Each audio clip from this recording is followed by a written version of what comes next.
Attention all passengers in the lobby area. This train will be departing shortly for DX Central Line. Please be sure to have your boarding ticket ready. Additionally, it is recommended that you have your AM or FM radio on your person at all times while the train is in motion, as this will allow you to report receptions during the voyage. If you have not yet done so, it is recommended that you subscribe to this channel so you will be notified when new videos are available, including future voyages of DX Central Line. Thank you for travelling with us, and we hope you enjoy our journey on DX Central Line.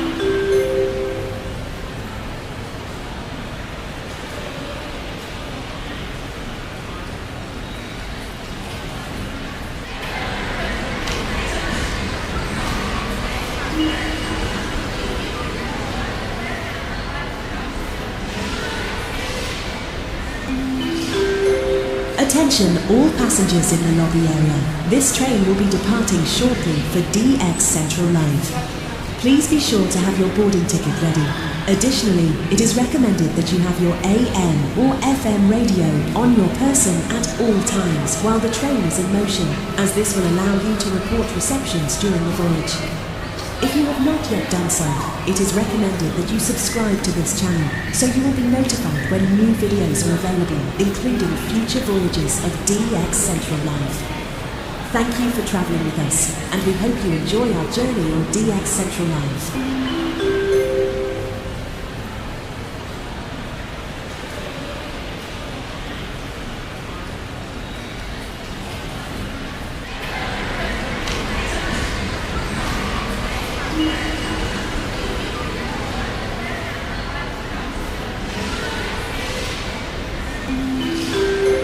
Attention all passengers in the lobby area. This train will be departing shortly for DX Central Line.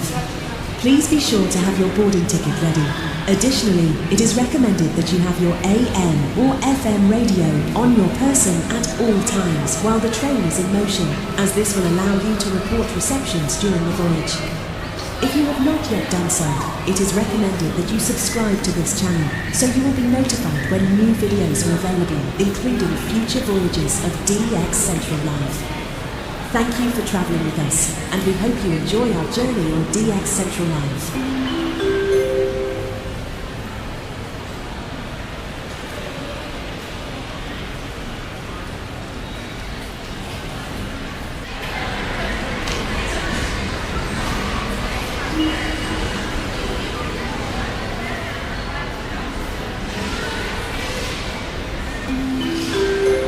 Attention all passengers in the lobby area. This train will be departing shortly for DX Central Line.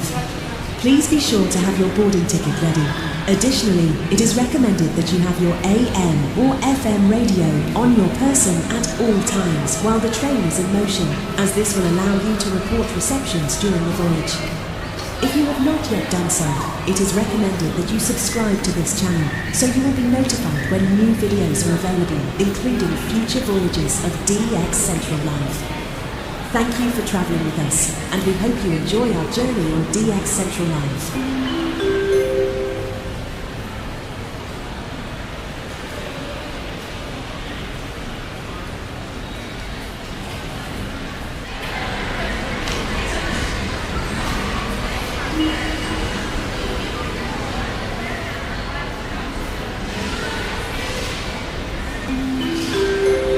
Attention all passengers in the lobby area. This train will be departing shortly for DX Central Line.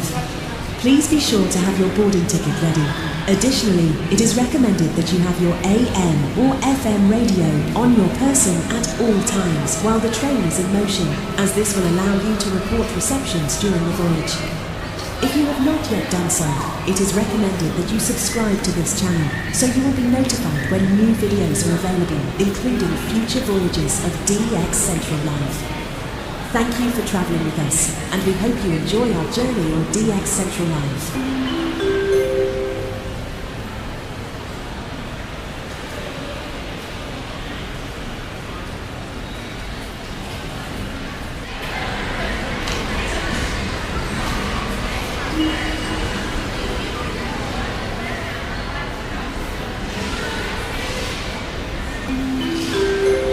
Attention all passengers in the lobby area. This train will be departing shortly for DX Central Line.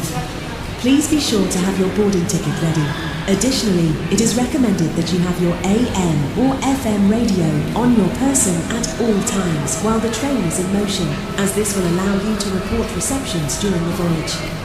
If you have not yet done so, it is recommended that you subscribe to this channel so you will be notified when new videos are available, including future voyages of DX Central Live. Thank you for travelling with us, and we hope you enjoy our journey on DX Central Live.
Welcome to another episode of DX Central Live as we continue with Season 6. It's your girl Rachel, here to keep you feeling good as we approach the start of the show. A fun episode last week, lots of shout outs, some good DX, and the chat was absolutely bumping. Be sure to get in your shout outs for this week by tapping on the link pinned at the top of the chat, and we will do the virtual high five thing, blow the horn of victory. You know how we do it here. Let's get the music rolling here in Studio B at the North Shore Studios. It is a Friday night, and while others may be hitting the pubs, we are hitting the dials for some live DX on DX Central Live.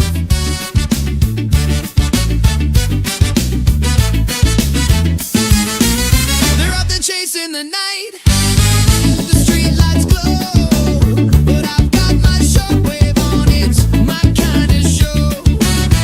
Skip the parties and the fights. I've got frequencies to find. Stay home, tune in. That's my vibe.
and I won't stop.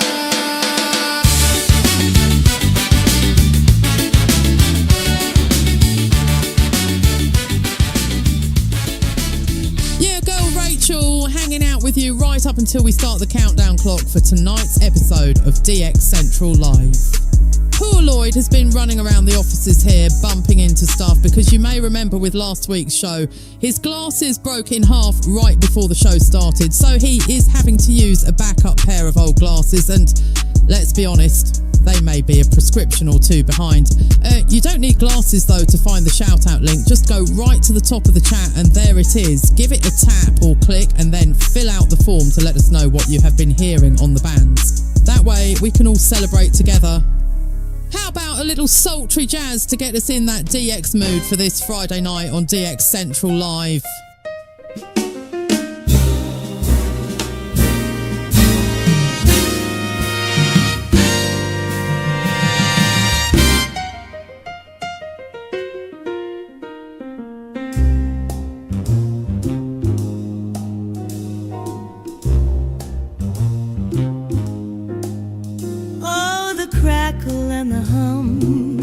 A sweet electric thread,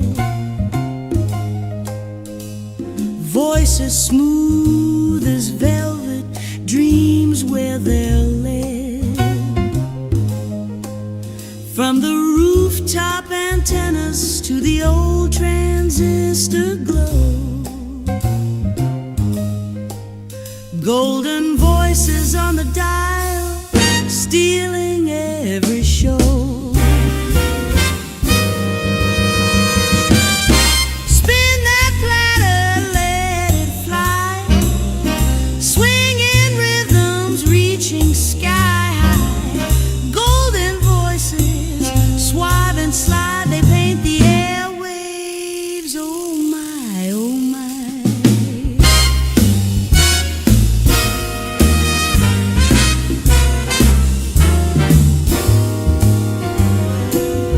Saxophone sighs like a lover's embrace.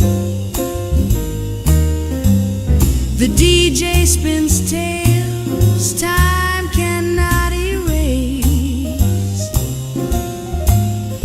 With a wink in their tone and a sly knowing grin, every broadcast feels like the night could begin. Static may whisper, but it won't drown the sound of a voice so smooth it could circle the town. Spin that platter, let it fly, swinging rhythms reaching sky high. Golden voices, suave and sly, they paint the airwaves. Oh my, oh my.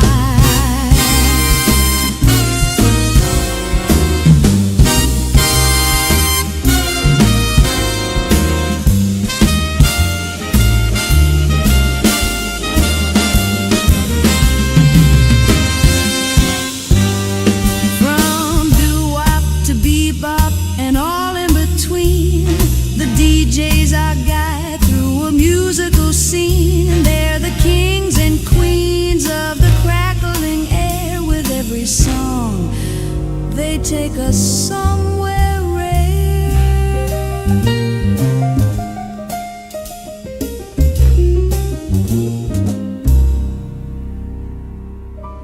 DX Central Live. Every Friday night at 23:45 UTC 1845 Central Time right here on YouTube. You can also find it on our website dxcentrallive.com. You know what else you can find on our YouTube channel?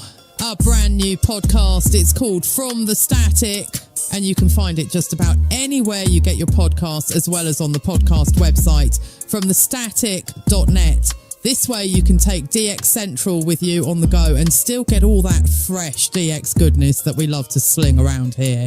From sultry jazz to turning up the aggro a bit, here is a song about the frustration of a band that is dead. Doesn't that just suck?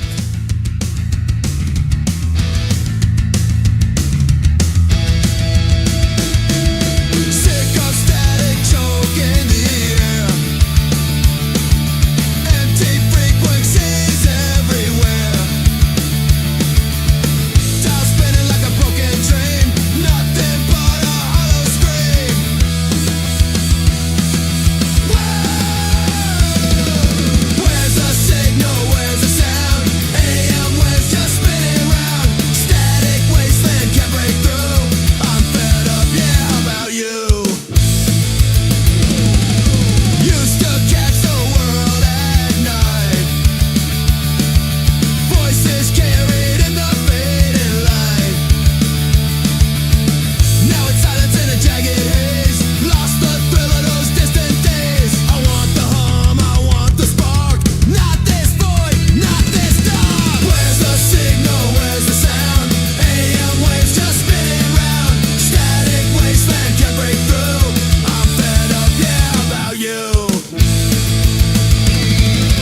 to DX Central Live. We are getting closer to the start of the show. Lloyd is over in Studio A, double checking everything one last time, making sure all the gear is working. Meanwhile, the chat is kicking off, and the chat is where you will find the link for the shout-out submission form. Just tap on that link pinned at the top of the chat, fill out the form, and Bob is your uncle. But the good uncle, not the one that used to drink too much and make you dance in front of the rest of the family during the holidays. No one else? Just me then, I suppose. Well, I know for sure I'm not the only one that chased after QSLs, and here is a happy little tune about doing just that.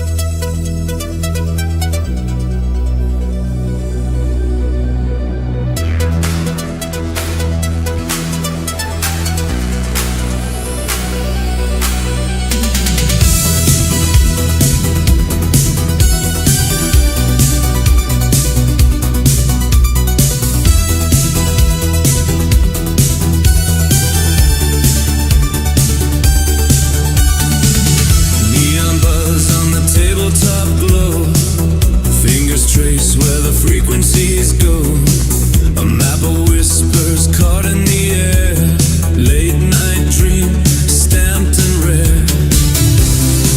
Static crackled my name across the world. It came, signals in the static. I sent them out blind.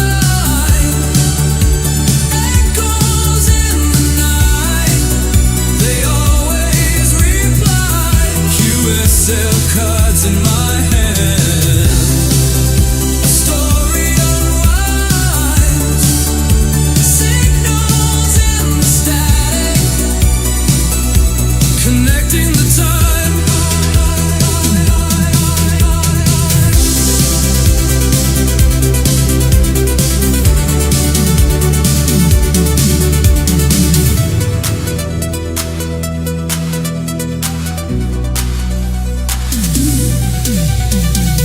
Voices danced on a shifting wave, each one a treasure, each one I saved.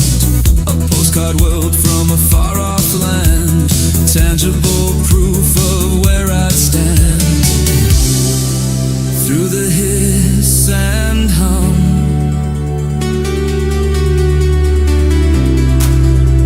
the magic would come. Signals in the static.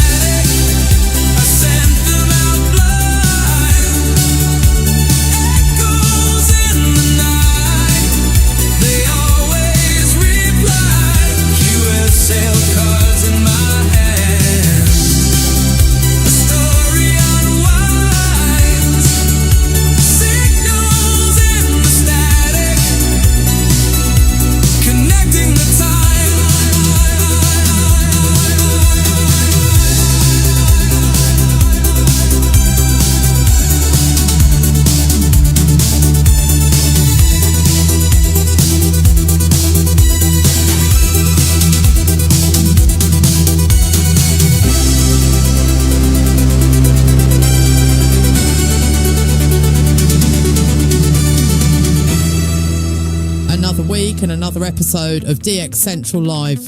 We do this every Friday night at 23:45 UTC, 18:45 Central Time, where we bring you live DX challenges, your shout outs of DX catches, tips, tricks, technical malfunctions. Wait, I wasn't supposed to say that part out loud. Anyway, let's keep this music rolling as we approach the 10-minute countdown, where our friend Mark Monroe will take you right up to the show, start with some more great DX tunes.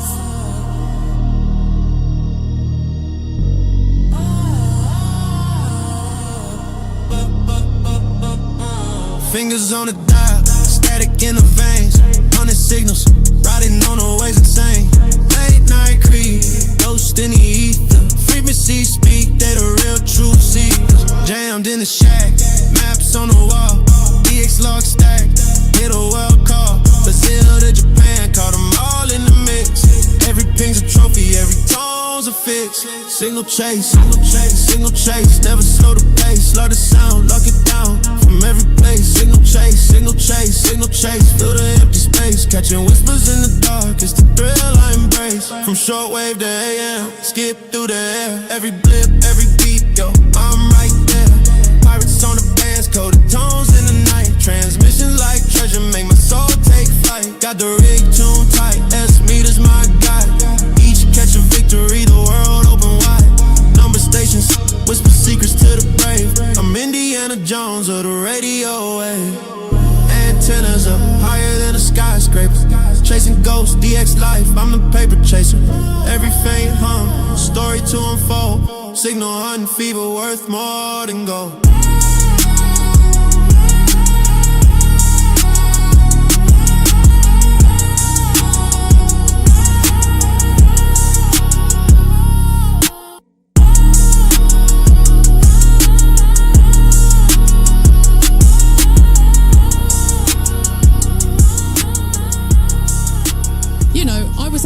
Yesterday doing a little work in the yard, and let me tell you, the air is really starting to get that smell of fall. And if that doesn't get you in the DX mood, then I really don't know what to tell you. In fact, the only thing better than a crisp autumn day to get me to DX is a big snow day. I can't prove it, but I always felt like DX signals came in better on those days.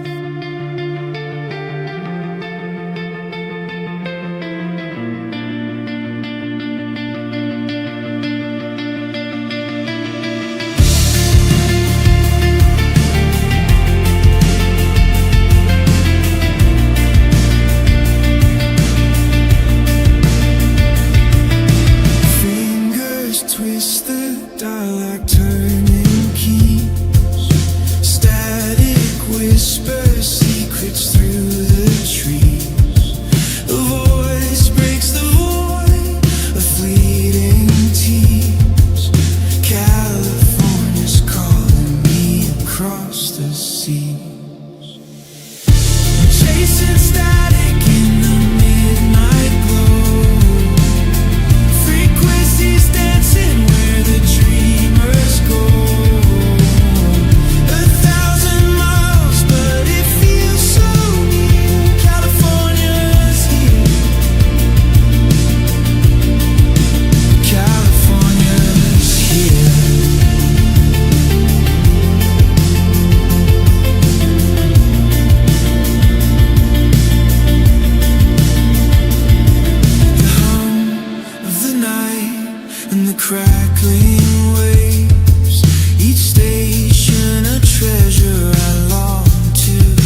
is going to do it for your girl Rachel here on tonight's episode of DX Central Live. Coming up next on DXC Radio, we have the one, the only, the sweater vested Mark Munro. Seriously, you should see his sweater vest. It is absolutely epic. A few pieces of business to attend to before I hand over the reins. Tonight's episode of DX Central Live is brought to you by the National Radio Club, and you can find more information about becoming a member at their website, nationalradioclub.org. Also by the International Radio Club of America, and you can find their membership information at their site, ircaonline.org, and by the Spectrum Monitor magazine. Purchase individual issues, or even better, subscribe to an entire year by heading over to their website and thespectrummonitor.com. And with that, I turn the show over to you, Mr. Sweater Vest. I mean, Mark. Laugh all you want, Rachel, but, I make this sweater vest look good.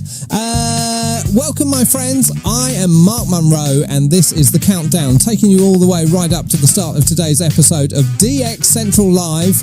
A few reminders before we get back to the music. First, be sure, if you haven't already done so, that you subscribe to our channel, and while you're in the giving mood, it would be a big help if you hit the like button on this stream and leave a comment.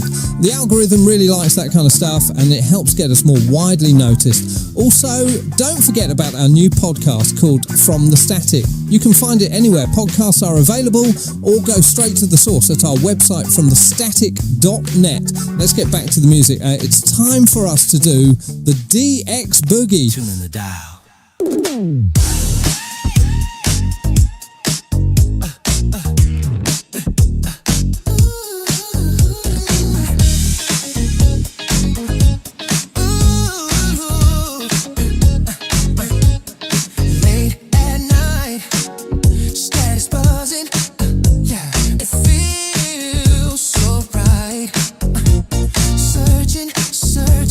Sounds so rare. Ooh, I found it. Ooh, yeah. It's on the air. New station, new vibe. Can't believe my ears. DX magic. It's music to my ears. Do the DX boogie, slide and groove. When the signal hits, you gotta move. DX boogie, feel the thrill. New station, oh, it's such a chill.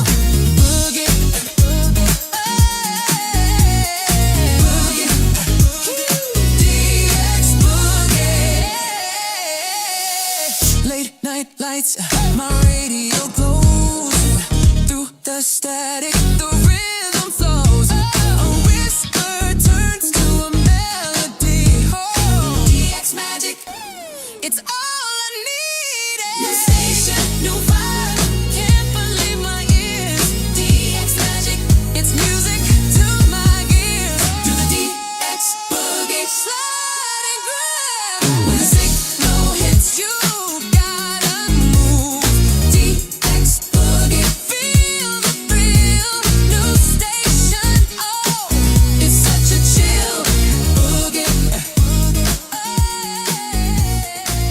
It is DX Central Live, and I am Mark Munro, counting down the minutes until we go live in Studio A of the North Shore Studios with Lloyd for this second episode of Season 6. We are now just under 7 minutes to go until that happens, so there's still plenty of time for you to submit your shout-outs. Just tap on that link pinned at the top of the chat and then fill out the form with your DX catches you have gotten since last week, and Lloyd will read them out on air, blow the horn of victory, and all of the rest of the fun ways we like to celebrate our successes together here on the show.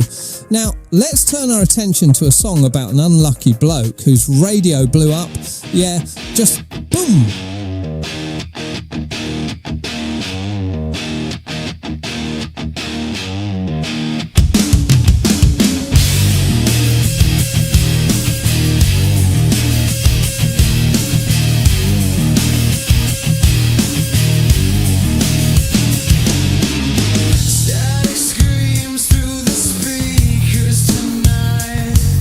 A crackle of pop, then the world lost its fight.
And that, my friends, is why you always unplug your antennas from your radio during a lightning storm every time. Oh, what's that? You have ground rods and lightning arresters? Yeah, the lightning doesn't care. Better safe than sorry, that is one of our mottos here at DX Central. Mark Monroe, and we are now under 3 minutes until we go live in Studio A with Lloyd for DX Central Live. Be sure to submit your shout-outs using the shout-out submission form, and you can find the link for that pinned at the top of the chat. One more song should take us right up to go time. How about an ode to the late, great Wolfman Jack?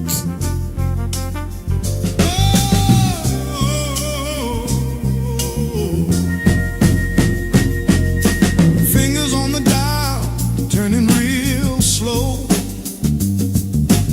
AM waves hum where the dark winds blow. Static crackles, but the voice breaks through. Wolfman Jack,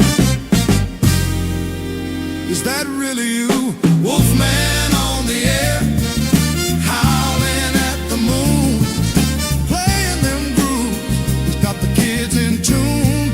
Oh, Wolfman Jack, you're the midnight spark, dancing through the static in the velvet dark.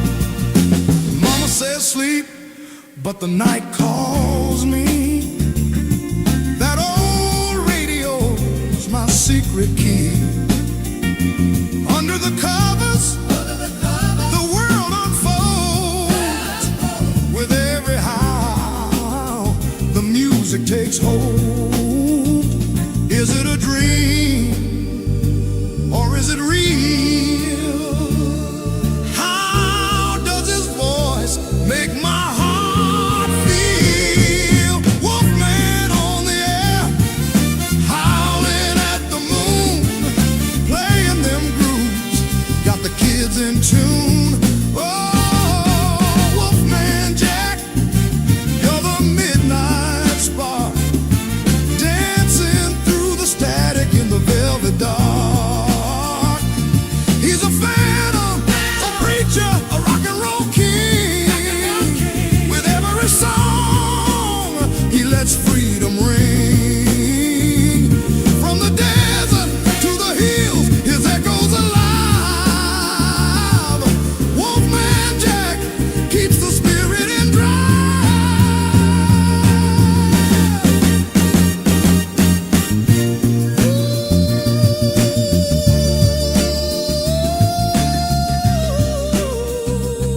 And that will do it for me. Next up, we go live to Studio A, where Lloyd will bring you live DX tips, tricks, shout-outs, and more.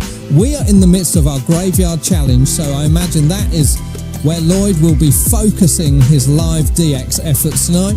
See you next week, my friends. Lloyd is up next, right after a few words from our wonderful sponsors.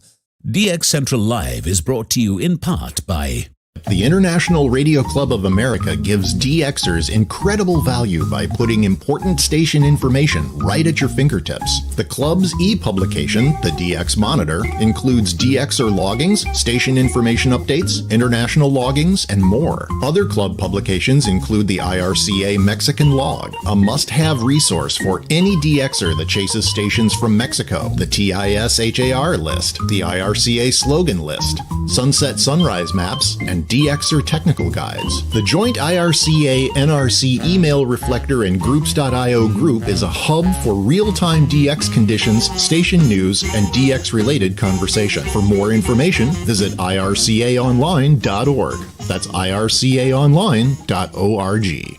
From long wave to satellites, medium wave through HF, ham radio to scanners. If you can DX it, the Spectrum Monitor has you covered. Editor and publisher Ken Reitz has assembled a who's who of radio writers to share their knowledge and expertise from a wide range of DX-related topics. Each month, the Spectrum Monitor's columnists dive into their specialties to give readers tips, tricks, the latest news and station updates, and more. The Spectrum Monitor also provides a monthly assortment of feature articles that give in-depth insight into the past, present, and future of DXing. You can get a full year of the Spectrum Monitor for only $24. Individual issues from the current year are available for $3 each.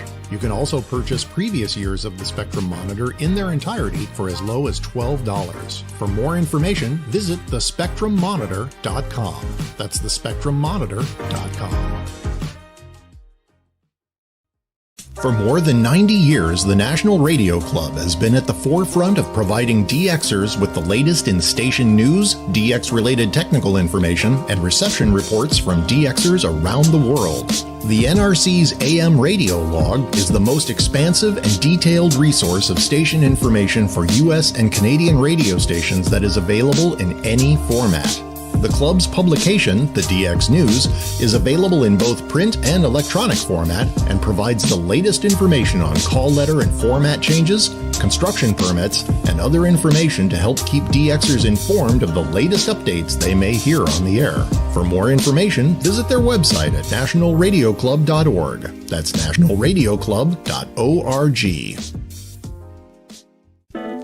Can't get enough DX? Then the DX Central from the Static podcast is for you. Take DX Central on the go and listen to episodes from DX Central Live, interviews with prominent members of the DX community, tips, tricks, how-tos, your DX memories and stories. And that's just the start. You can find the From the Static podcast on Spotify, Apple Podcasts, iHeartRadio, Listen Notes, or anywhere you get podcasts, or by visiting FromTheStatic.net. That's FromTheStatic.net.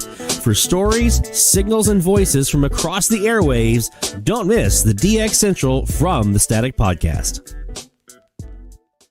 Keep up with DX Central. Follow us on Twitter at DX Central.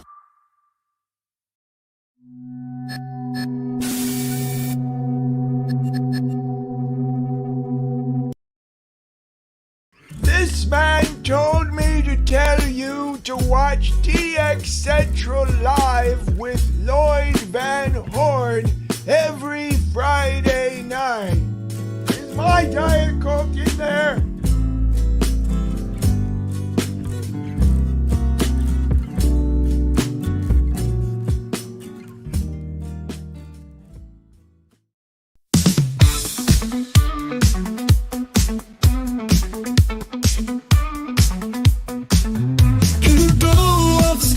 It's a Friday night, Lloyd in the North Shore, setting frequencies right. AM and FM, the airwaves collide.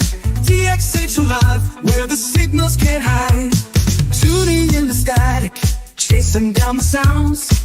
Every single signal is magic we have found. All radios hum, the chatters all agree.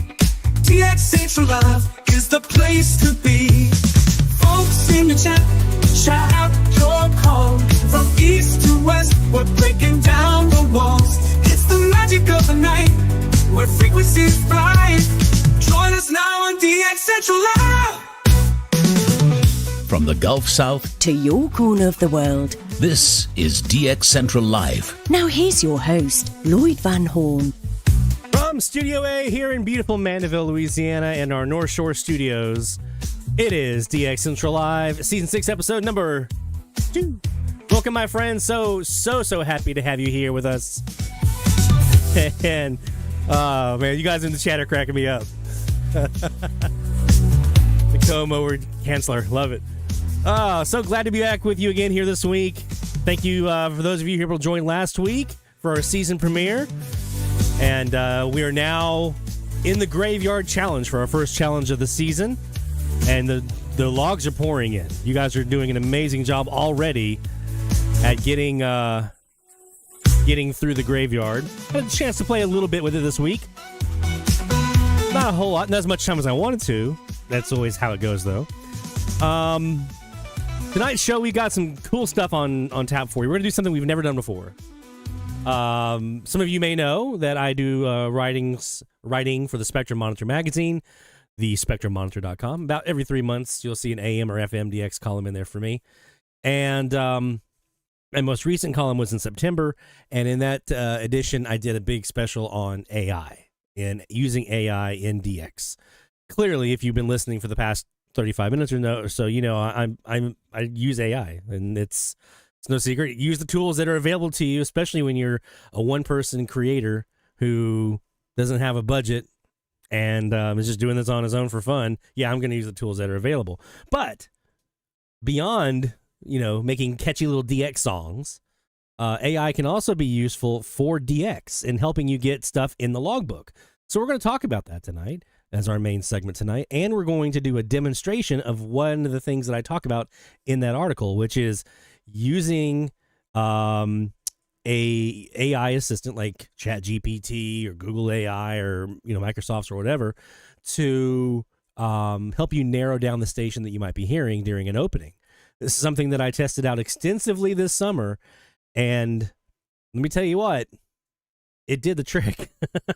It did the trick. And I was doing comparisons, so it was not just me just like asking AI what station I was hearing and then taking whatever it said and running with it.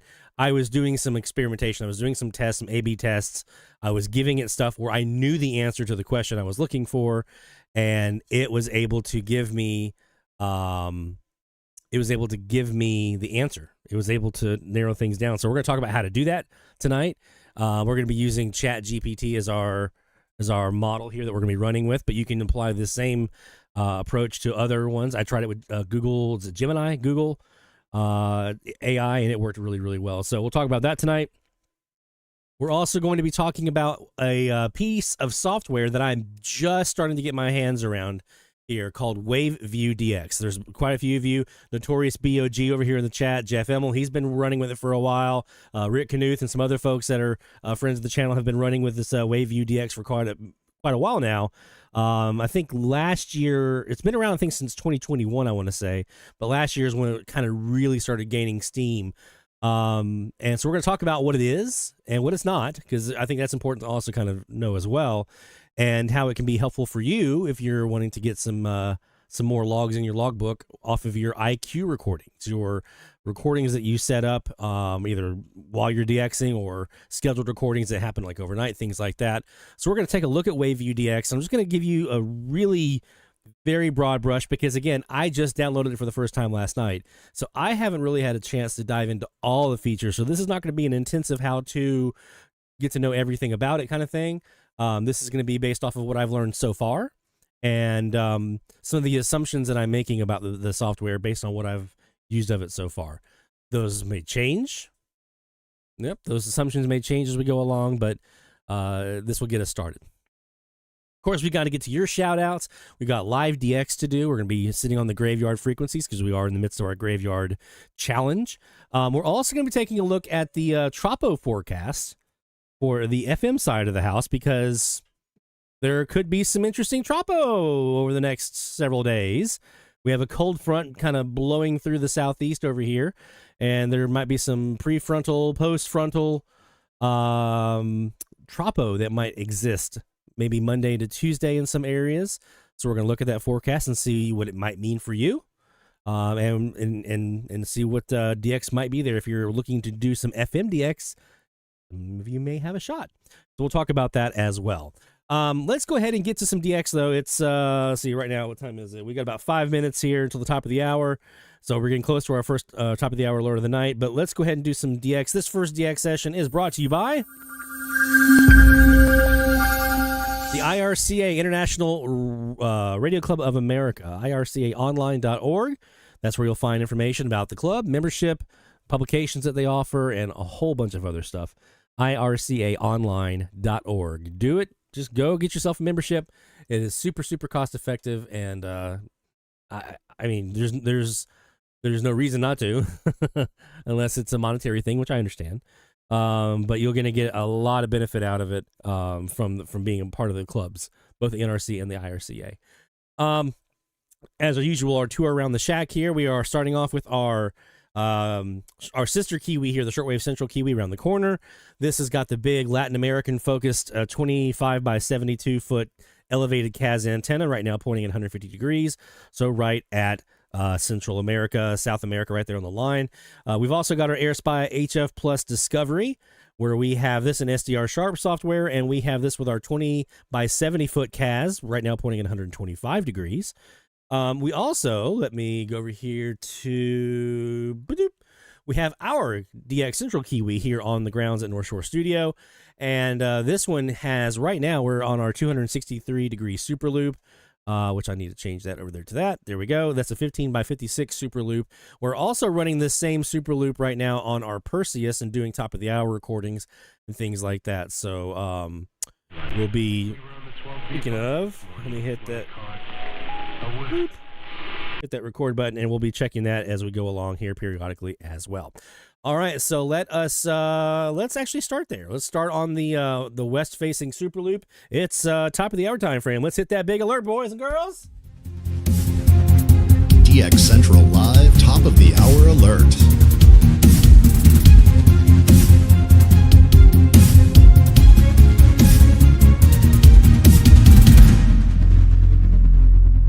All right, top of the hour means we are looking for IDs, and we are sitting right now on our 263-degree super loop, 15 by 56. Well, let's start on 1450 kilohertz here in the graveyard, and let's see what we get. We're going to back our threshold off a little bit, or we're going to raise the threshold here. Let's go to about, how about negative 40 has seemed to be a pretty good sweet spot. There's 57. We'll get about 50. We'll try there to start with.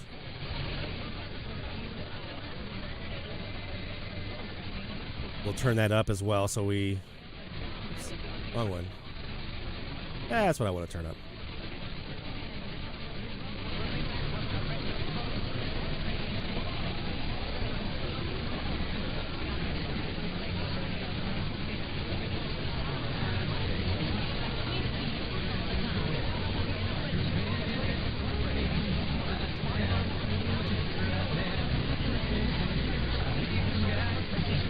We're actually going to swap this over to the 125 Kaz. There we go. We'll swap to the 125 Kaz because we are recording on the Perseus on the 263, so we can always go back.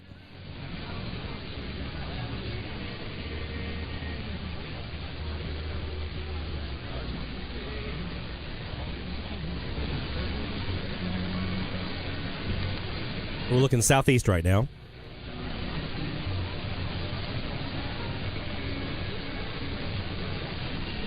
Be sure to let us know what you're hearing. Top of the hour coming up here in just about 10, 15 seconds. So we're going to go mic off.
Got a country station in there. There was a station that was identifying as hometown radio, but I couldn't pull the calls out. I'm hoping this is the station from Natchitoches.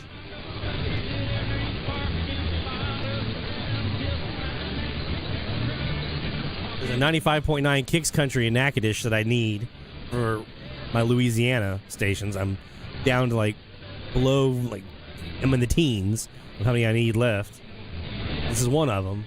And there was a station in Beaumont that was country that was blocking them. Not anymore. They're off the air.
So we had a ID there for WROX in Clarksdale, Mississippi, which is a relog here, but needed for the challenge. I want to know who this country station is, though, before we go.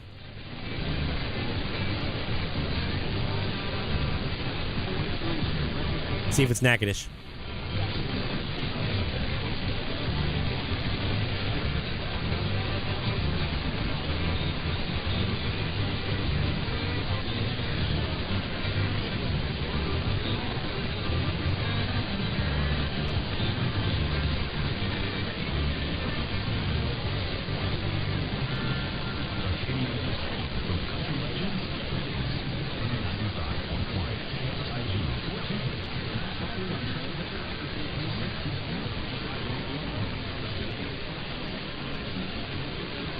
KSIG Crowley, Acadiana. That's Crowley is who that is. Okay, so we didn't get Natchitoches, unfortunately. I'll keep trying. We did get Crowley was there, KSIG, Freedom 95.1, and we had the ROX, Clarksdale, Mississippi was the other station that was there. So there we go. All right. Nice little start to the evening here. Two new stations for the challenge, both relogs here for me in Mandeville, but new ones for the challenge. So we'll be able to submit those here in a bit. Let's do a quick break, and when we come back, we've got a lot to talk about. We got AI for DXers. We've got Waveview DX. We've got your shout-outs to get to and a whole lot more. So no. Do not go nowhere, my friends. We have more DX Central Live coming right your way right after this. DX Central, because we're all about radio. Visit us at dxcentralonline.com or check us out on YouTube. Search DX Central. DX Central Live is brought to you in part by...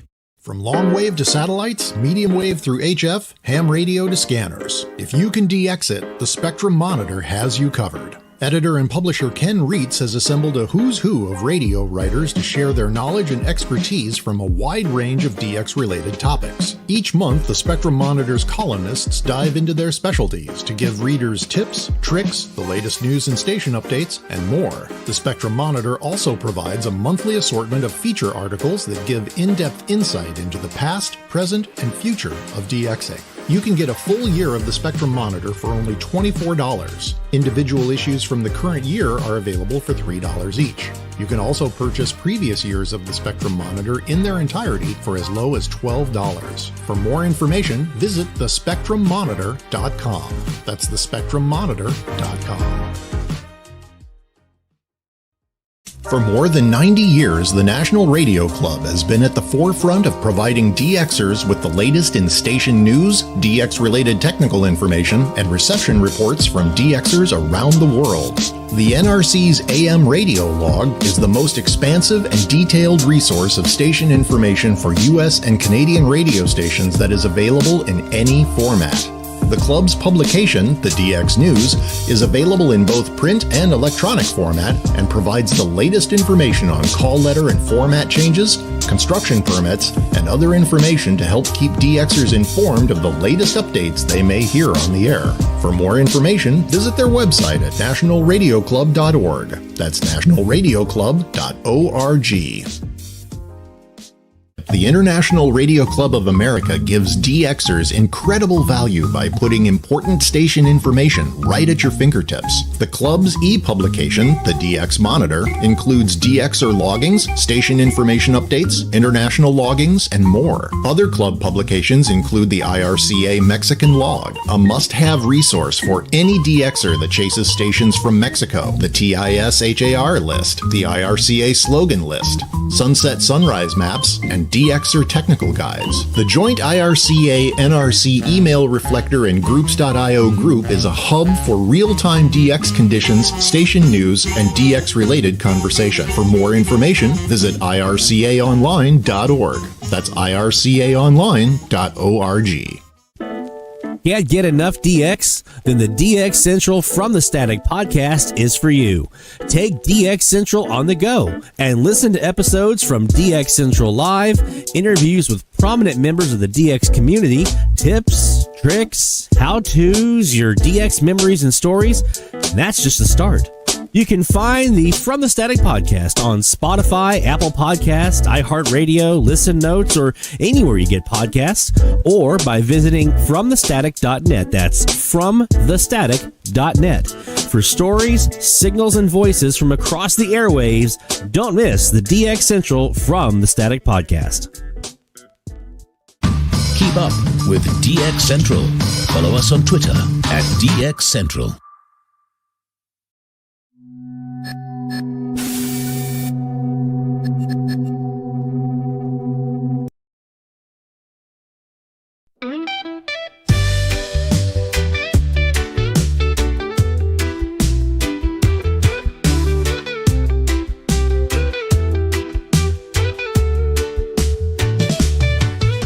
Waking up feels so light. No worries about last night. Bands are dead, it's alright. Gonna enjoy some sunlight. Lost in the static and the noise. No signals, no choice. When the DX can't be found, radio's off, hit the ground. No wires can keep me down. When the signals can't be found, chill waves rolling free. Just the sky and me. From the DX Central North Shore Studios, this is DXC Live. Now here's your host, Lloyd Van Horn. No stress, no It's DX Central Live from the North Shore Studios here in Mandeville, Louisiana. Beautiful touching the lakefront, Lake Pontchartrain, wires can about a mile from the causeway. keep down. When Lovely this time of the year. Absolutely lovely this time of the year. Even when it's a little more humid and sticky as it is this weekend, it's still lovely. Real quick, I see the question from you there, Hunter. So what you described, the two one-story houses separated by a ton of antennas, that's actually pretty close to what I used to have when I lived in Brasstown, North Carolina. We were at the old Grove Enterprises. For those of you who might remember Grove Enterprises, monitoring times, our house was Grove Enterprises, where they had their business, and it was the downstairs house where we kind of lived, and then there was a staircase that went outside and up to another house that was kind of up on a hill, and that house was a 2-story house actually, and the downstairs was just one. The upstairs was 2 stories. It looked like a cabin, like a little log cabin. It wasn't a log cabin, but it kind of had that look to it, which I think was what they were trying to go for when they built it. And the downstairs had offices, and it was carpeted. It had offices, and then upstairs was one big room that was the size of the entire house, and it had workbenches around. That was my dad's shack. We also did stuff up there as well. I did a lot of AMDX up there and FM. Here, North Shore Studios, where I am here, we have one house. And the main studio here, Studio A that I'm in, it's a little, basically like a little. Originally, I thought this was, when I first looked at the house, I thought it was an old laundry room, and it's not. It was an office, but it is 6 foot wide by 7 foot long, so it's kind of a tiny little room. And there are cabinets up on the left hand side. So if you're watching, those of you on the podcast can't see, but when you're looking here, I'm looking at the camera, and it's to my left, up above me. And so that's when you first walk into the room, the door, when you first walk in, the cabinets are on your left. There's a big U-shaped desk here. It's actually 3 desks that are kind of arranged to make a U. And there's lights underneath those desks, multicolored lights that I can make blue or red or white or whatever I want it to be. There's lights underneath the cabinets as well, so here on camera, we have a nice blue glow right now. This is I call it DX mode. When we go to the top of the hour alert, we go red, and everything is red in here. We've got acoustic foam on one of the walls. We've got my computer here to my right, my custom-built PC, which is my main DX computer, and also our video production one here in the studio, in the shack. We've got some different stuff over here on the left. So we got 4 monitors right in front of me. It's kind of the center of the hub here. So, yeah, quite a bit. We have a couple of shelves in the back over here in the corner. on each side of right next to the door. They have like SDRs and desktop radios and stuff like that. So that's North Shore Studio A. So it's not carpet, it's hardwood. It's hardwood floors here, so it's nice and kind of cool this time of the year. And it actually helps a little bit because in the wintertime it gets kind of hot in this room because the AC flow from the vent's not super great. All right, let's talk about AI. So some of you may know I'm a writer for the Spectrum Monitor, mentioned earlier. And in September, I did a column on AM and FM DX and using AI for DX. And I talked about a couple of different things that you can do. One of those is we talked about using AI to help you identify stations. So you can feed it clues, and it'll help you identify which station you're hearing. I also talked in the article about using it to help you translate. So if you have a transcript that you can get from like a audio clip or a video clip, you can plug that translation into the AI, and it'll translate it for you into English, or whatever your language of preference is. And then also it's just kind of a resource for answering some questions as well.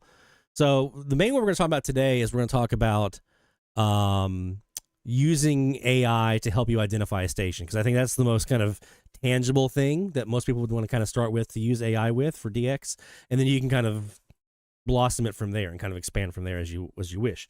So what we're going to do here is we're going to do a little experiment. So I did this same experiment earlier this summer, and it worked really, really, really well. So we're going to go here to our online list of receivers through the fmdx.org, the FMDX web server. We're going to take a look at this, and we're going to actually pick a random station, and we're going to find one that gives us RDS so we can know what the station is that we're listening to. And we're going to feed our AI assistant some clues about what we're hearing, like song titles.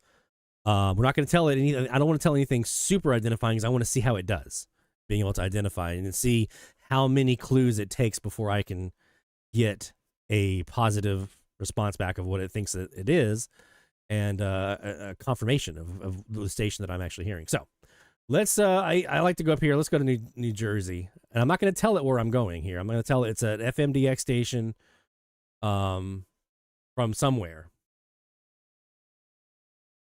Okay. I'll tell it the U.S. I'll tell it that. I'm not gonna tell it New Jersey though just yet. I just want to see how it does for this first part. So let's see. All right, so we got Sister Christian is the song that's playing right now. Okay. All right. We're on 101.5. And now, chat can't see any of this.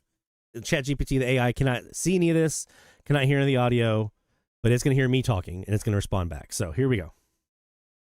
All right, Skip, ready to have a challenge here for you. You ready? Absolutely, Lloyd. I'm all set. Hit me with the challenge, and let's dive in. All right. So I am on a FMDX online receiver somewhere in the United States, and the frequency is 101.5. And the format is kind of classic rock. The song is called Sister Christian. Got it. That's a fun little ID puzzle. So what we'll do is basically play detective based on the frequency, the classic rock format, and that song. Sister Christian's a bit of a signature track for a lot of classic rock stations, so we'll narrow it down. And since you're on an online receiver somewhere in the US, we'll just piece it together and figure out which station you're likely hearing. Let's have some fun with it. All right, so let me see if I can get some more clues here for you. 1 second. Yep, still the same song. So I'll give you the next song when it comes in, and we'll kind of try to narrow it down from there. But again, we are on a U.S. online receiver. Perfect. That sounds like a plan. Once we catch the next song, or maybe a station ID in between, we'll have another piece of the puzzle. And then we can pin down exactly which station is rocking out with Sister Christian right now. We'll just do it step by step. Perfect. I'm going to go ahead and take off the voice mode there for a second. So we're going to let this song kind of flow through, and then we're going to come back in and give him the next clue, okay?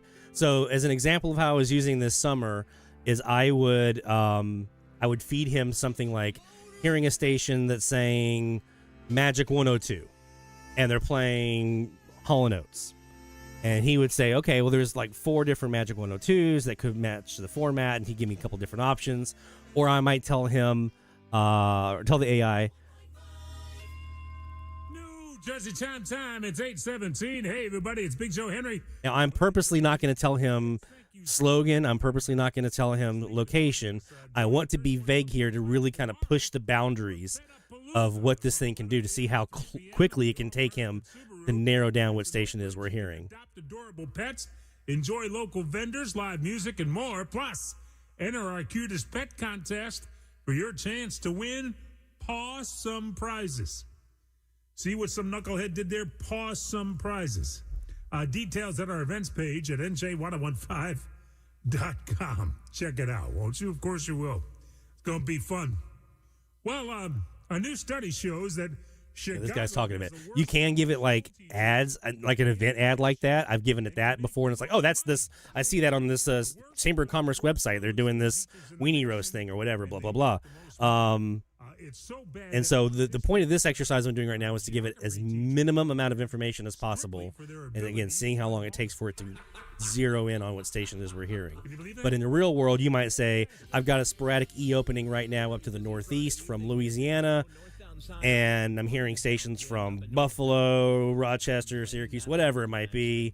I'm on 101.5, and I'm hearing this. And it'll help narrow that down for you and give you a list of stations that it thinks you might be able to hear. So, accident in the truck lanes and 78 westbound still jammed up for over okay, 5 miles. I'm going to give it a little bit of a clue here.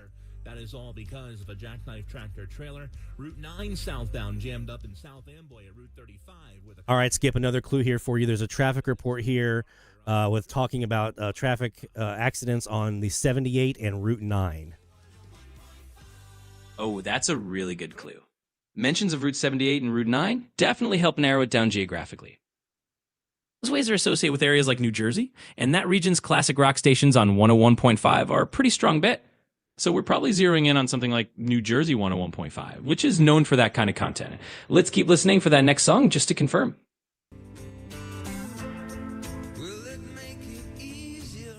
Next song is playing now. It's U2 1.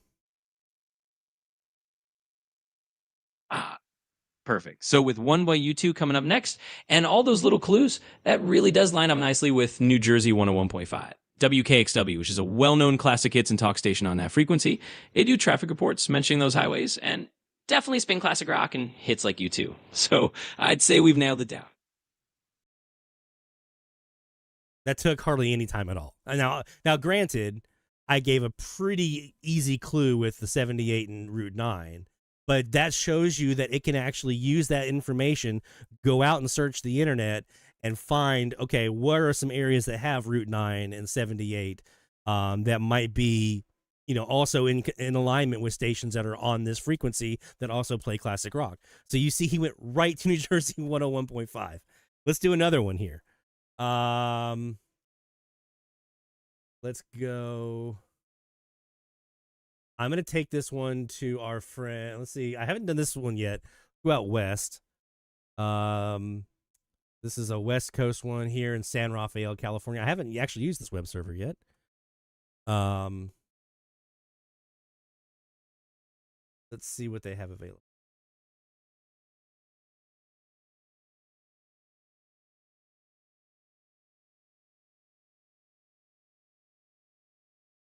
Well, if he has his audio on. Here, I'll use another one here. Let's go up to Seattle.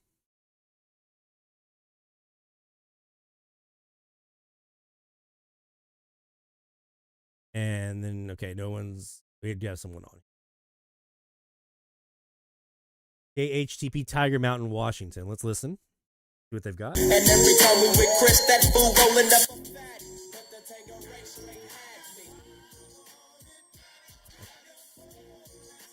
Oh, man. Let's do one another. Go to our friend Bob's one here in Edinburgh. This might be a good one. DXC.com and send a shout out to our mobile app. I listen to your radio station all the time. Listen to Jared Boomer Thursday mornings between 7 and 7:15 a.m. for when drawings and winning happen. Thank you so much. To everyone who believes in magic, let our team member Teppy tell you. HVAC service and care. Writers Harry Warren and Al Dubin produced the romantic nostalgia song September. Oh, this could be interesting. 1937. Now, it might be a little easy to have a public radio station up in the non-commercial or the commercial portion of the band. That might be easy to kind of narrow down, so we won't do this one. But I did a foreign language one where it was a station down in Miami in Spanish, and I was giving it some songs. And I did another one at a station in Texas.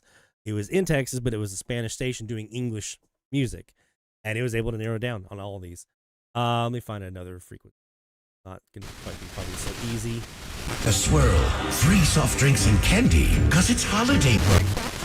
That's KYKOGarage.com. Hi, this is Mike Bodart with Hoosier Sporting Goods.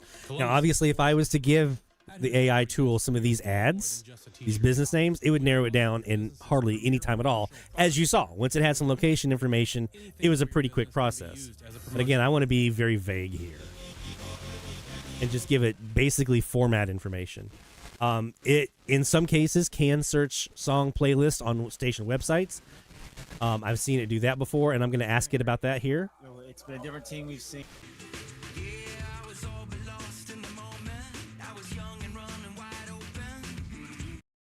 Okay, this is a K-Love station, so let's do this one. All right, Skip, have another one for you. This is another online receiver in the U.S. It's a different location, so it's not the New Jersey. This one is a station on 102.1. They are playing a song by Toby Mac called Love Broke Through. Gotcha. Switching gears to a different online receiver and a different region. So now we're on 102.1 FM, and they're playing Toby Mac, which is more in the Christian contemporary or Christian pop genre. That already gives us a good hint that we're likely dealing with a Christian music station. So we'll just think about well-known 102.1 stations that fit that profile in the U.S., and we'll narrow it down from there. Let's piece it together and find your station. And remind me, are you able to search station playlist of recently played songs to help identify stations?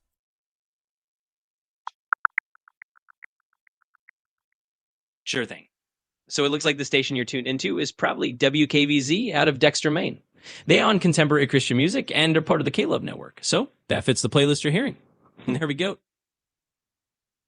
All right, it's not them, so we'll need to keep searching. I will give you one hint. This is not a strong radio station.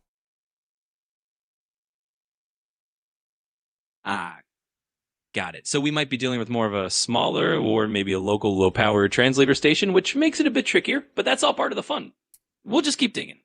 With that hint in mind, I'll refine the search and we'll figure out which smaller station on 102.1 is playing that Toby Mac track.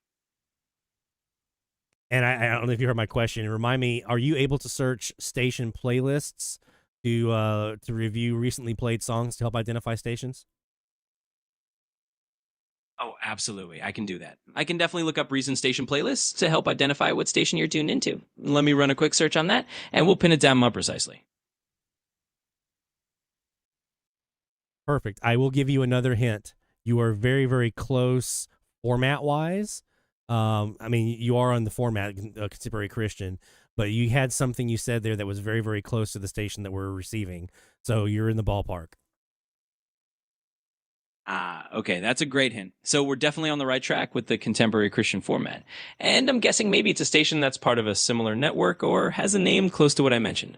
Let me just refine that search a bit more and we'll pinpoint exactly which station it is. We're almost there. And Jacob, yeah, I was thinking the same thing. K-Love is going to be a tough one. So I might have to give it something else to kind of grab it a hold of. Hey, Justin, what's up, man? We're going to have to give it something else to kind of grab a hold of probably here, other than K-Love.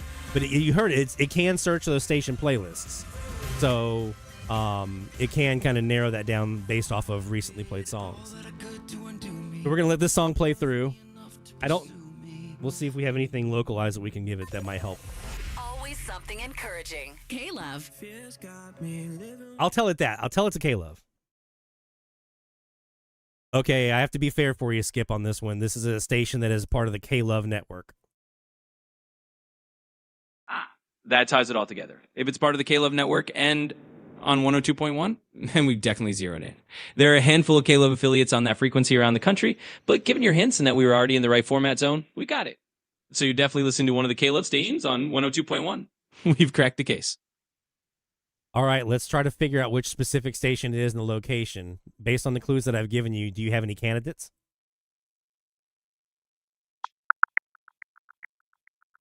So it looks like you're probably tuned into a K-Love station on 102.1 FM that's playing Toby Mac right now. Based on the clues, that's almost certainly one of the K-Love affiliates on that frequency. So you've got your station at a K-Love 102.1 FM location. There we go. Okay, so based off the fact that it is a lower-powered FM translator or lower-powered FM station, what candidates would you be able to suggest for a specific radio station on this frequency?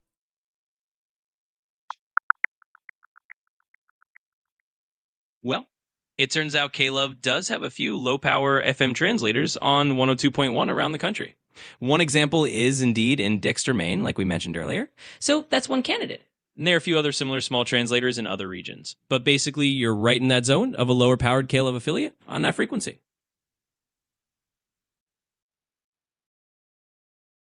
All right, so you can see it's some of those it's going to struggle with because like a national network, until you can feed a couple of different clues, that's where it really starts to kind of narrow it down. Now, the last one you saw, once I gave us something location specific, it was almost immediate. It was right on top of it.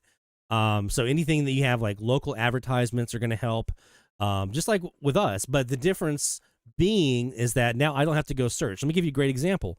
There was a station in one of my eSkip openings, and they were doing, I want to say it was an event that was located in, I think, Madison.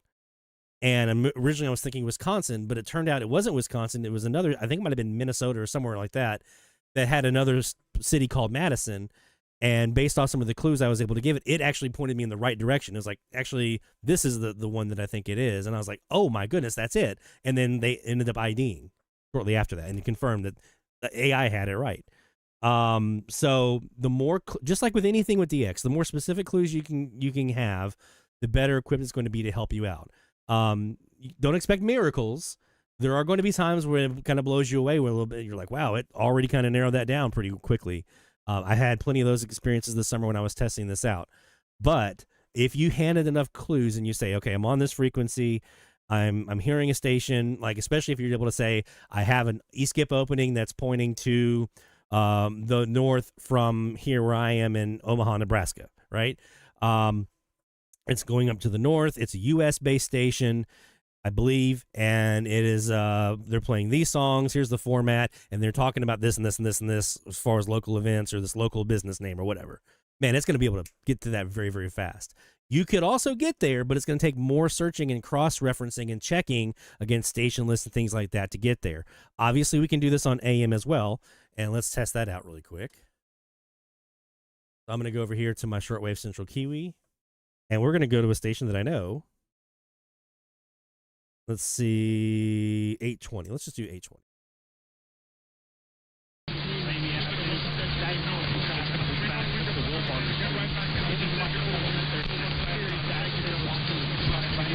But by the end of today's meeting, no statement on a possible deal. George Santos is a free man. The disgraced former congressman representing parts of New York had his sentence commuted by President Trump today. 750. If you've been injured in an auto accident. I want to find something where I can give him like a specific network. Yeah, K-Love stations, I mean, it's hard for us, and we know what we're looking for, right? It can be hard for us, especially when I'm not giving it any other clues on location and stuff like that, which in the real world, when we're doing it in a live DX scenario, we would be feeding those kinds of clues based off of what we're hearing, right? I would be giving it, oh, I'm hearing this location, I'm hearing this city name, I'm hearing these roads, these business names, I have an opening that's in this general direction, and it'll help you narrow it down. I've got tons of those it did for me this year. So try it out in your own DX. I'll get back to over here. We'll try it on the AM side here in a bit. But try it out in your own DX. See what you might be able to come up with and helping you narrow it down. Is it a replacement for what we normally do in our research? No, it's an aid. It's a tool that I use to help me with my DX, to help give me a list, at least a list of candidates that could be what I'm receiving, and from that I can help myself narrow it down and either confirm what I'm thinking I'm hearing or give me a different look that maybe I wasn't thinking of otherwise. So it can be a really, really great help. I also mentioned in the article some ways that you can use AI to help you with translation. I'll let you read the article for that information. But basically, you would have a two-prong approach. There's a website that I mentioned in the article that you can use to upload audio clips to this website if they're in like Spanish or French or whatever, and it will give you a transcription of the audio. Shorter clips are better. I tried to do like an 8-minute clip, and it was kind of wonky on that a little bit, but it'll try to transcribe what it hears, and you tell it what language it's in and so forth, and it'll transcribe it out for you. You copy and paste that transcription into your AI assistant and say, please translate this for me into English, and it'll give you the translation. It's super, super cool. So I talk about that in the article in the Spectrum Monitor, so definitely check that out if you want more information on which resources we used for that. All right, let's do some shout-outs, my friends. It's time. Hear the call for every single big or small, from AM to FM, from C to C. We celebrate the ones who slag the IT. Shout out loud, let it be known, you're never DXing all alone.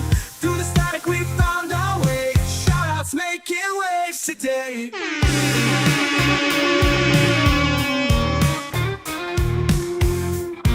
Daniel, yeah, that was ChatGPT, OpenAI ChatGPT. And I've been working with it a lot over the past year or so on DX topics and training it on DX. And over time, the more you kind of give it, the better responses you're going to get back. It's going to be more in tune with you and what you're kind of looking for. So definitely, like I said, give it a shot and try it out. And I would start off, before you start really diving into having the AI help you with unknowns, train it with what you know.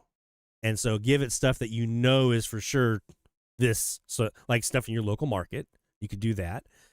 And in other stations that you know for sure, like if you're doing AM or FM, like other stuff, maybe from recordings or whatever, where you know 100% what the station was that you've heard, train it on that kind of stuff. And then kind of go from there. And then eventually you can get it to where it's really, really good at helping you narrow down what station it is that you're hearing. All right.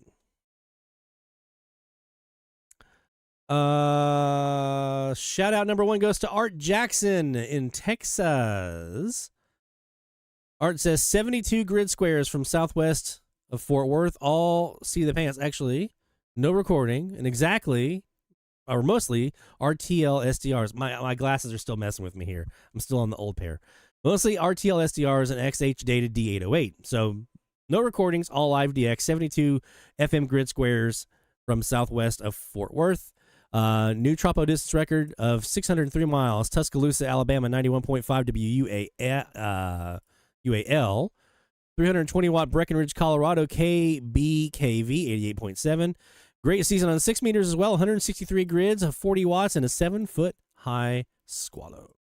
So we got, let's see, several new logs here. So we're going to saw some logs for you there, Art.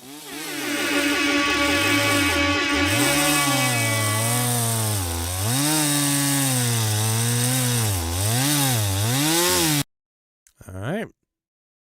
Justin says he's watching this outside and just saw a meteor. Wasn't Three-Eye Atlas, was it? No, if it was that, we would know. There would be some really bad things happening if that big monster was hitting us. Thankfully, it's not. Boy, go down that rabbit hole. And today I went down the rabbit hole of not just Three-Eye Atlas, but also the R2 Swan. They're both coming in at kind of opposite directions, and some of the stuff with them, they're comets. I want to be very clear, they're comets, but some of the things and the stuff that they're finding with these, it doesn't make any sense.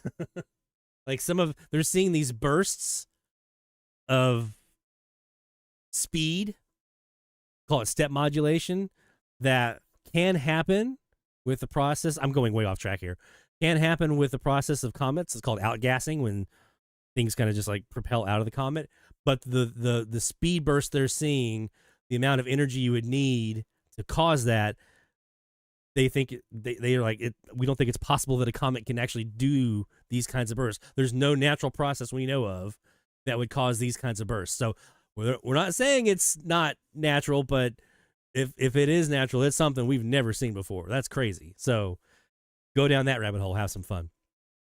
David Hardin, Georgia. I've tried all summer to ID stations on 1380. I first logged WWMI in St. Petersburg, Florida. He's following the one station on every frequency, at least one station on every frequency approach, right? Or maybe a couple of different stations on every frequency, right? That's the approach that David's kind of doing here, making sure that he's being thorough and spreading all of his attention across all of the bands and looking for holes. So 1380 now, WWMI in St. Petersburg, Florida. It's the dominant station where I live. I'm only 100 miles from Atlanta, but WAOK is not audible at night. In the background, I heard a Spanish music station. It was rarely heard above WWMI, and when I heard it, I couldn't identify it. I inherited my wife's old computer and hooked up with my RSPDX2 to it and SDR Uno. It worked like a champ. Now my main computer was free to search the internet. I tuned to 1380. I have tried what direction finding I could to isolate the Spanish station. Tried several different stations, but on a hunch, I looked up WOLA in Barranquita, Puerto Rico. Even with the delay, I finally got a positive identification. That's a new country for them, as well as a new log. Persistence pays. Logged about 13 other medium wave stations and about 10 FMs, but WOLA was the best one for me. My friend, congratulations, man. That is awesome. Puerto Rico from Georgia.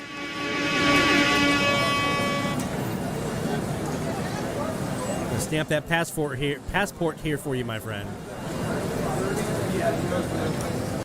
Because that is awesome. A new country. Puerto Rico is one of those. When I first heard it, I was in Charleston. I'd wanted Puerto Rico for years and years and years, and I never had heard them. And then when I was in Charleston one day, I was down at the beach one evening, down on Sullivan's Island, there in Charleston, South Carolina. Had my car radio tuned. I think it was 6:30, and there they were. There was Puerto Rico, and man, I was so excited. So I feel that exhilaration that you have in there, man. Good job and congratulations. Aiden in Michigan, a few days ago on October 15th, logged 3 new states: Oklahoma, Kansas, and Mississippi. More specifically, 1520 KOKC in Oklahoma City, 1660 KWOD in Kansas City, and 940 WCPC in Houston. Heard the legal ID for WCPC. Heard the legal ID for WCPC. The Bet MGM network leads me to believe I heard KWOD, and I recorded the legal ID from KOKC. Now, the only states east of Mississippi I haven't heard is pretty much every state up in New England except for Massachusetts and Connecticut. I have been doing this for only a year with just a Quotson DX286 as a receiver. And has a clip here for us as well. So let's take a gander at this clip and see what he has here. Step in. Mark walked away paying less than $1,500. Call Coach 1 now. A 2-minute call can save you up to 93% on your back taxes. Get your fresh start today. That's 800-242-3186. Sponsored by Coach 1 Financial Group. KOKC, Oklahoma City. Our media station celebrating 50 years. Nicely done, man. We're going to get you some fireworks here.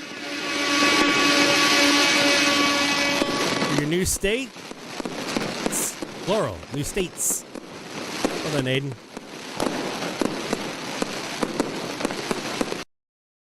All right. Next up on the list, we have our friend John Johnson out in Arizona. Recent new loggings include 980 KDSJ in Deadwood, South Dakota, 1270 KNWC in Sioux Falls, South Dakota, and yes, I'm on 200% zoom on my spreadsheet right now. 1490 KCID Caldwell, Idaho, 1620 XECSCGU in Mexico. This is my 117th Mexican station log. I'm now up to 918 total for Mesa, Arizona. What's up with the stations in Mexico and all of the call letters? Like all the letters in the call sign. What are they doing? What's going on with that? XECSCGU.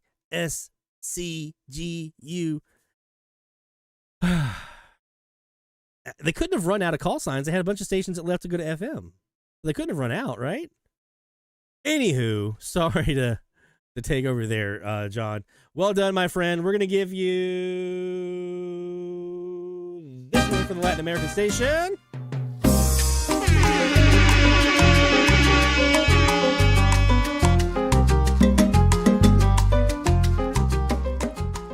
And the logs there for you, my friend.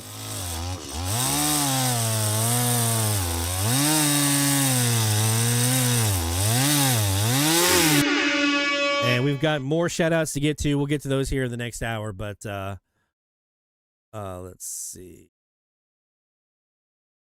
That one is done. So we've got next up, we've got Stuart, we've got David, we've got Charles, and Mexico Mike J on the docket here for us, coming up with their shout outs. You can still get yours in. You've got plenty of time. Shout outs at the shout out submission form.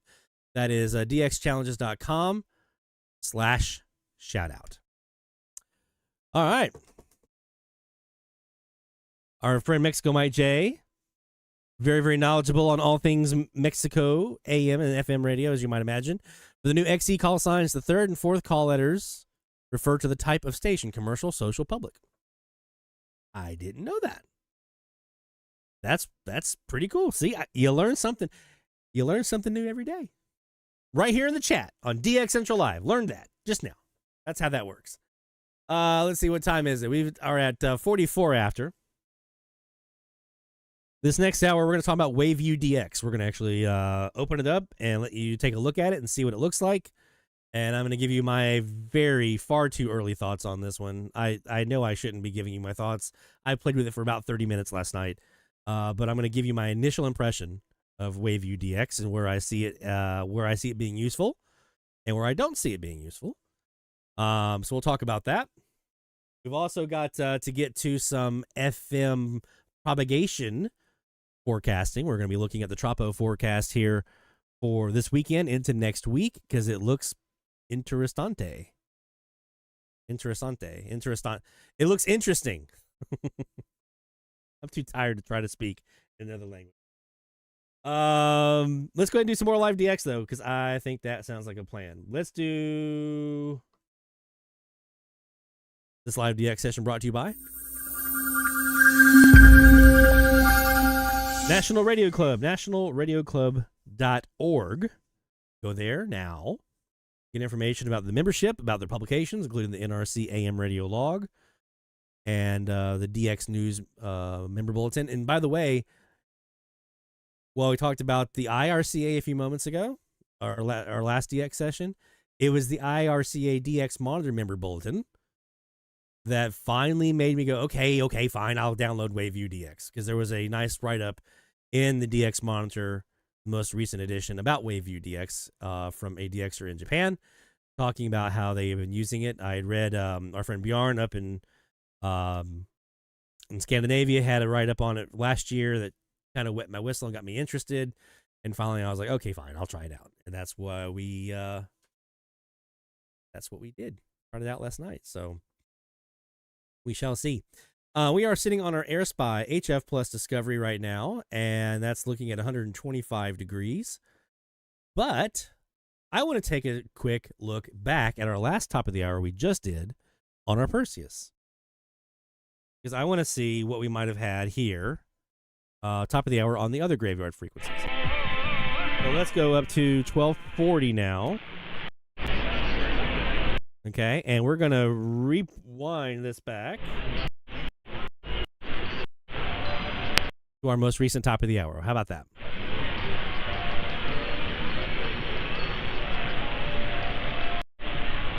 So we're going to have to go an upper sideband here on this frequency because 1230 here locally is a local station, a strong local station on 1230 graveyard. So we're going to have to look at 1240 from upper sideband. And let's see what IDs might have come in during that time.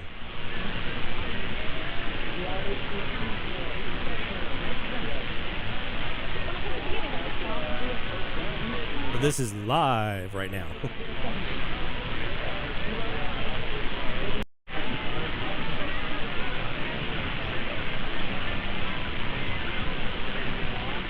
And for those who might not be familiar, the software we're using, oops, I haven't moved this down yet, have I? Let me do that. The software we're using right now is the Jaguar software, which is specifically for the Perseus SDR.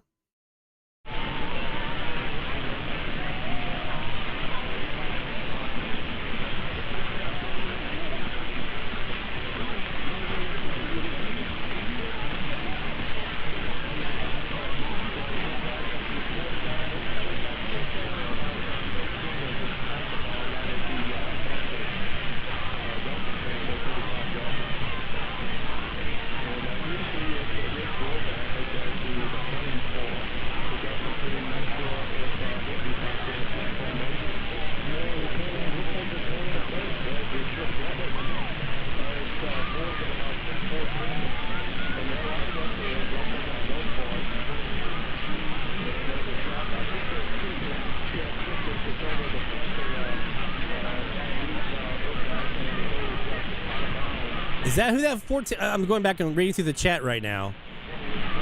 Is that WYKG? Is that the station that's broadcasting on 1431 right now? I know a couple of you guys have been hearing them. Let me just pause for a second.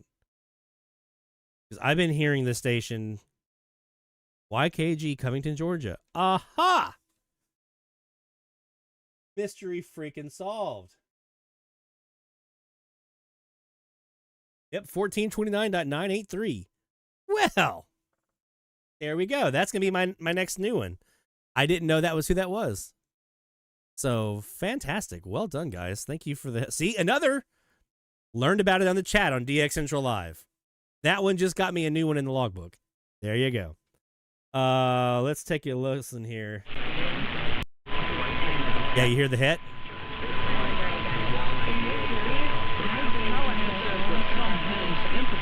Hear that hit? That's them.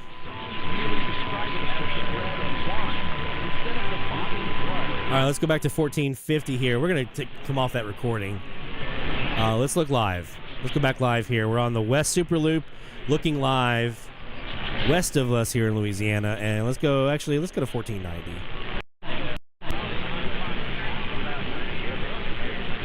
Keep changing my mind on this one.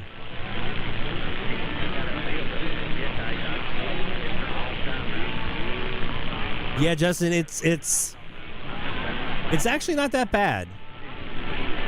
Once you kind of learn the basics of what you're doing, it's actually not that bad. Now, I don't do a lot of the advanced stuff that's available here, but I do use it for, we call it domestic and Latin American DX.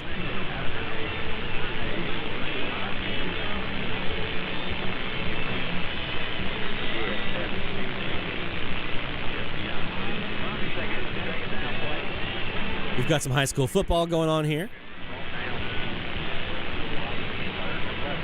WYKG, Barry. WYKG in Covington, Georgia.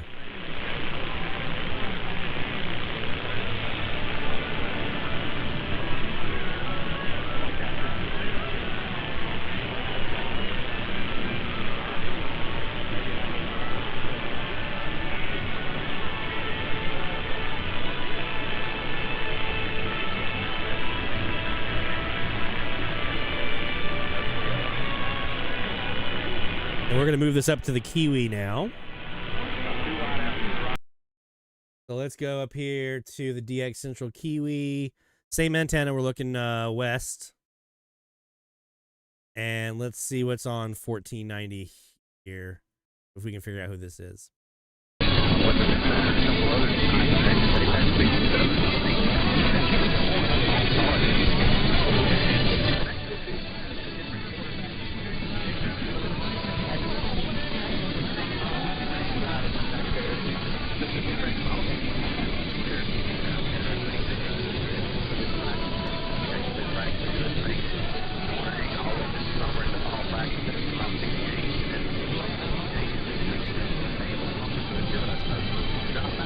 They're a 1430 station, Barry, but right now their offset's at 1429.983.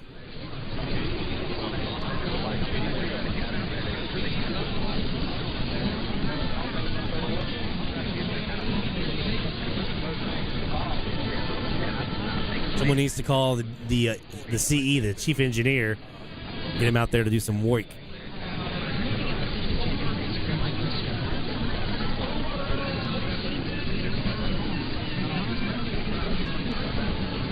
Slightly off.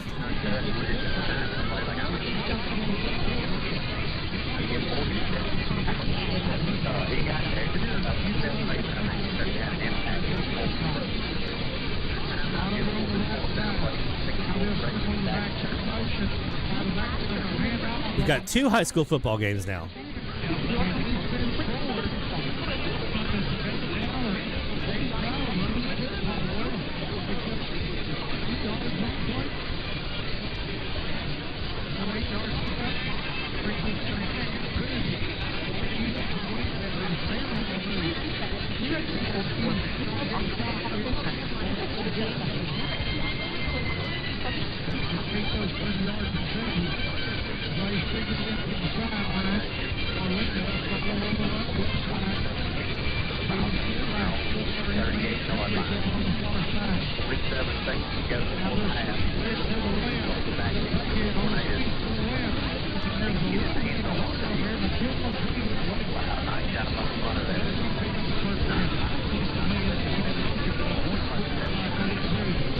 Sean Kutsko out here crushing it right now on this challenge. For those logs by DXer.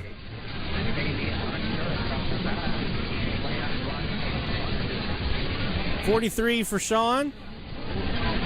$39, Greg Caniglio. Neil in Ontario, 37. Mexico, Mike J with 25 down there. That's a pretty big feat down in Mexico. And also John there at 25. So Charles at 15. Christos at 13. Dennis at 12. David Peets at 10. David Flom at 5. Brian Lamb at 5. And yours truly,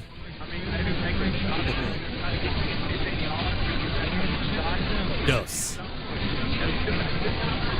We've heard more. I just haven't put them in yet.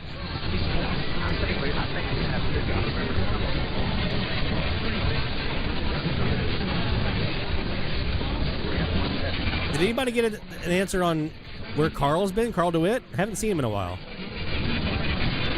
He's doing all right.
Trying something out here, guys. Hold on 1 second. Don't mind my little sounds.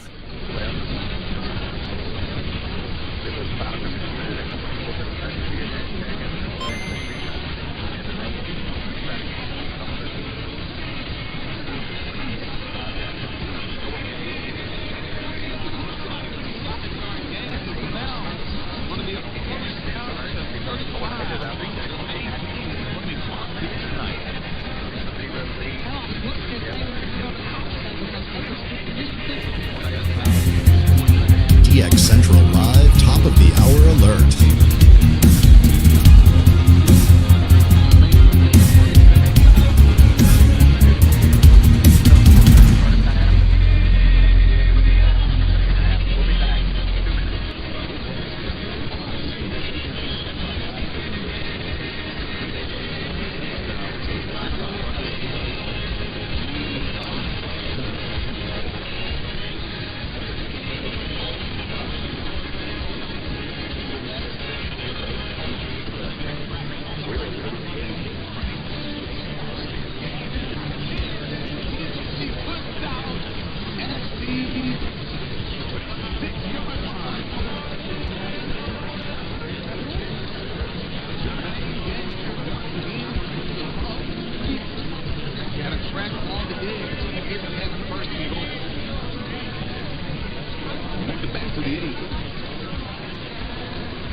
That would make sense.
Not yet, Barry. Working on it.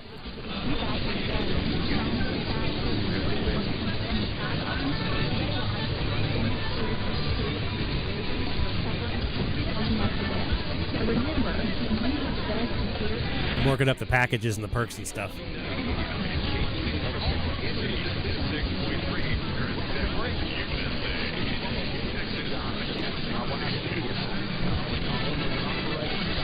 That was... Ukrainian President Zelensky at the White House today. President Trump called on Kyiv and Moscow to stop quickly or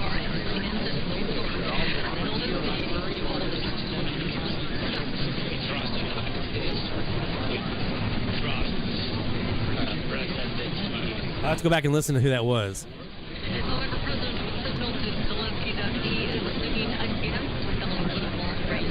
Ah, I can do that.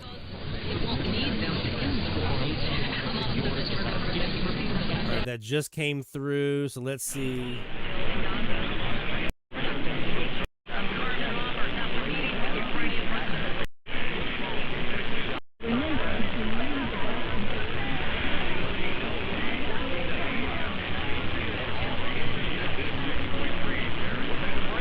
It's KPLT again, Paris. Who that was?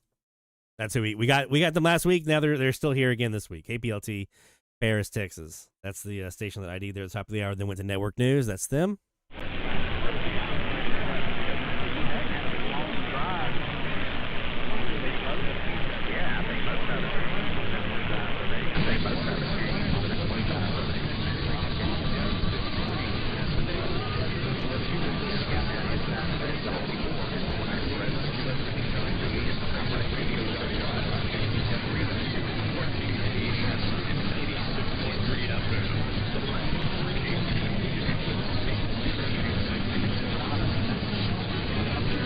That was them again.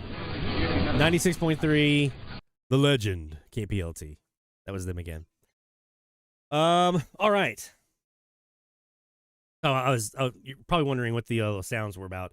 I was trying something out there. So I was listening to the podcast from episode 1 of our live stream, our season premiere of episode of this season of DX Central Live. I was listening to that on the podcast. I was doing a walk this week, and I noticed, I was like, man, I need to just mute the mic during this top of the hour time frame and not call out like, oh, there's that station right there, and call in, because there's other stuff that might be IDing.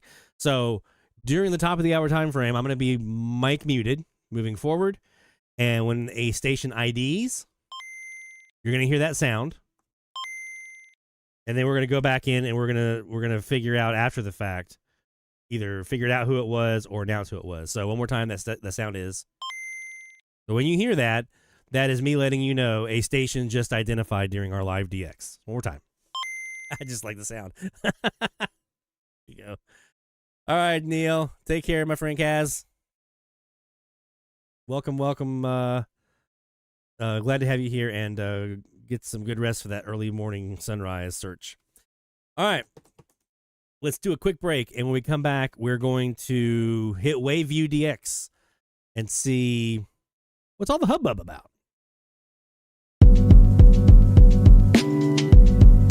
DX Central, because we're all about radio. Visit us at dxcentralonline.com or check us out on YouTube. Search DX Central. DX Central Live is brought to you in part by... For more than 90 years, the National Radio Club has been at the forefront of providing DXers with the latest in station news, DX-related technical information, and reception reports from DXers around the world. The NRC's AM radio log is the most expansive and detailed resource of station information for U.S. and Canadian radio stations that is available in any format. The club's publication, the DX News, is available in both print and electronic format and provides the latest information on call letter and format changes, construction permits, and other information to help keep DXers informed of the latest updates they may hear on the air. For more information, visit their website at nationalradioclub.org. That's nationalradioclub.org.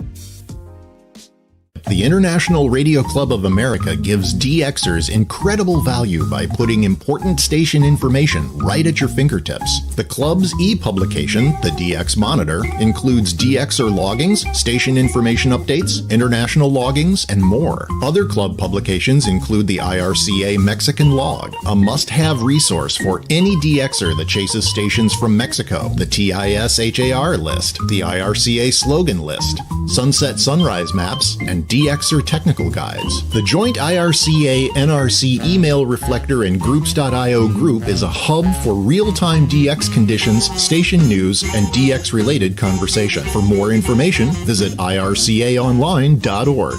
That's ircaonline.org. From long wave to satellites, medium wave through HF, ham radio to scanners. If you can DX it, the Spectrum Monitor has you covered. Editor and publisher Ken Reitz has assembled a who's who of radio writers to share their knowledge and expertise from a wide range of DX-related topics. Each month, the Spectrum Monitor's columnists dive into their specialties to give readers tips, tricks, the latest news and station updates, and more. The Spectrum Monitor also provides a monthly assortment of feature articles that give in-depth insight into the past, present, and future of DXing. You can get a full year of the Spectrum Monitor for only $24. Individual issues from the current year are available for $3 each. You can also purchase previous years of the Spectrum Monitor in their entirety for as low as $12. For more information, visit thespectrummonitor.com. That's thespectrummonitor.com. Can't get enough DX? Then the DX Central from the Static podcast is for you. Take DX Central on the go and listen to episodes from DX Central Live, interviews with prominent members of the DX community, tips, tricks, how-tos, your DX memories and stories. And that's just the start. You can find the From the Static podcast on Spotify, Apple Podcasts, iHeartRadio, Listen Notes, or anywhere you get podcasts, or by visiting FromTheStatic.net. That's FromTheStatic.net. For stories, signals, and voices from across the airwaves, don't miss the DX Central From the Static podcast. Keep up with DX Central. Follow us on Twitter at DX Central.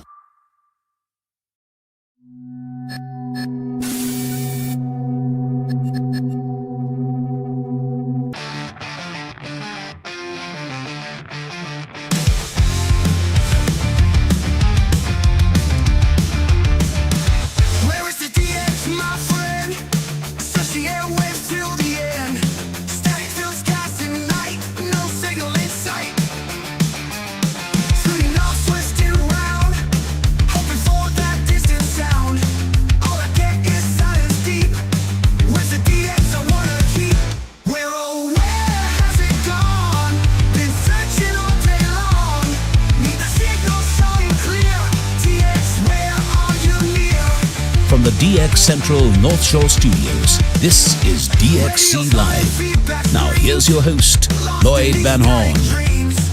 It's DX Central Live from the North Shore Studios here in Mandeville, Louisiana. We bring you live DX, tips, tricks, conversations, shout-outs, challenges, and more every Friday night at 2345 UTC, 1845 Central Time, right here on YouTube. And we also have our website, dxcentrallive.com, which I'm in the process of completely redesigning. It's in the process of a complete overhaul.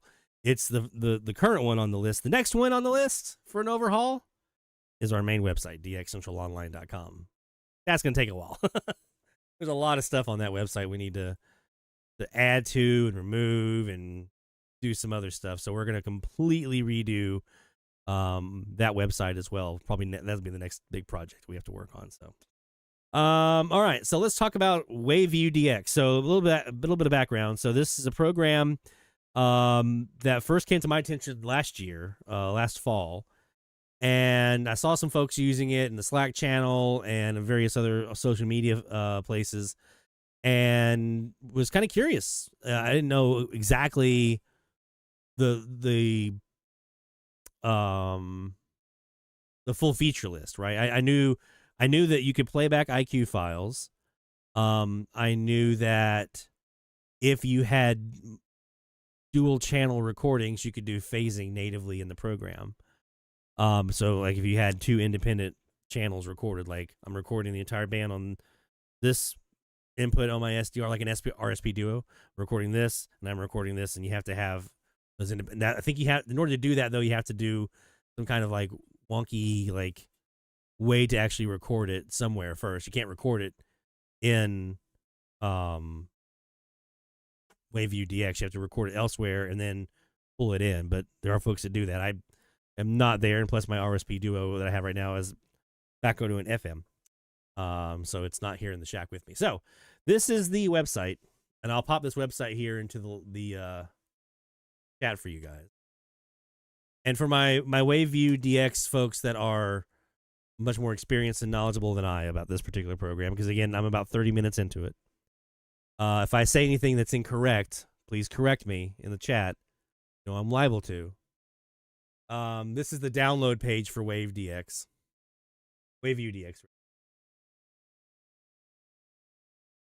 I think there was this is the main page. That was the download page. This is the main page that has some of the information about it. So what it basically is, it is an SDR program just for recordings.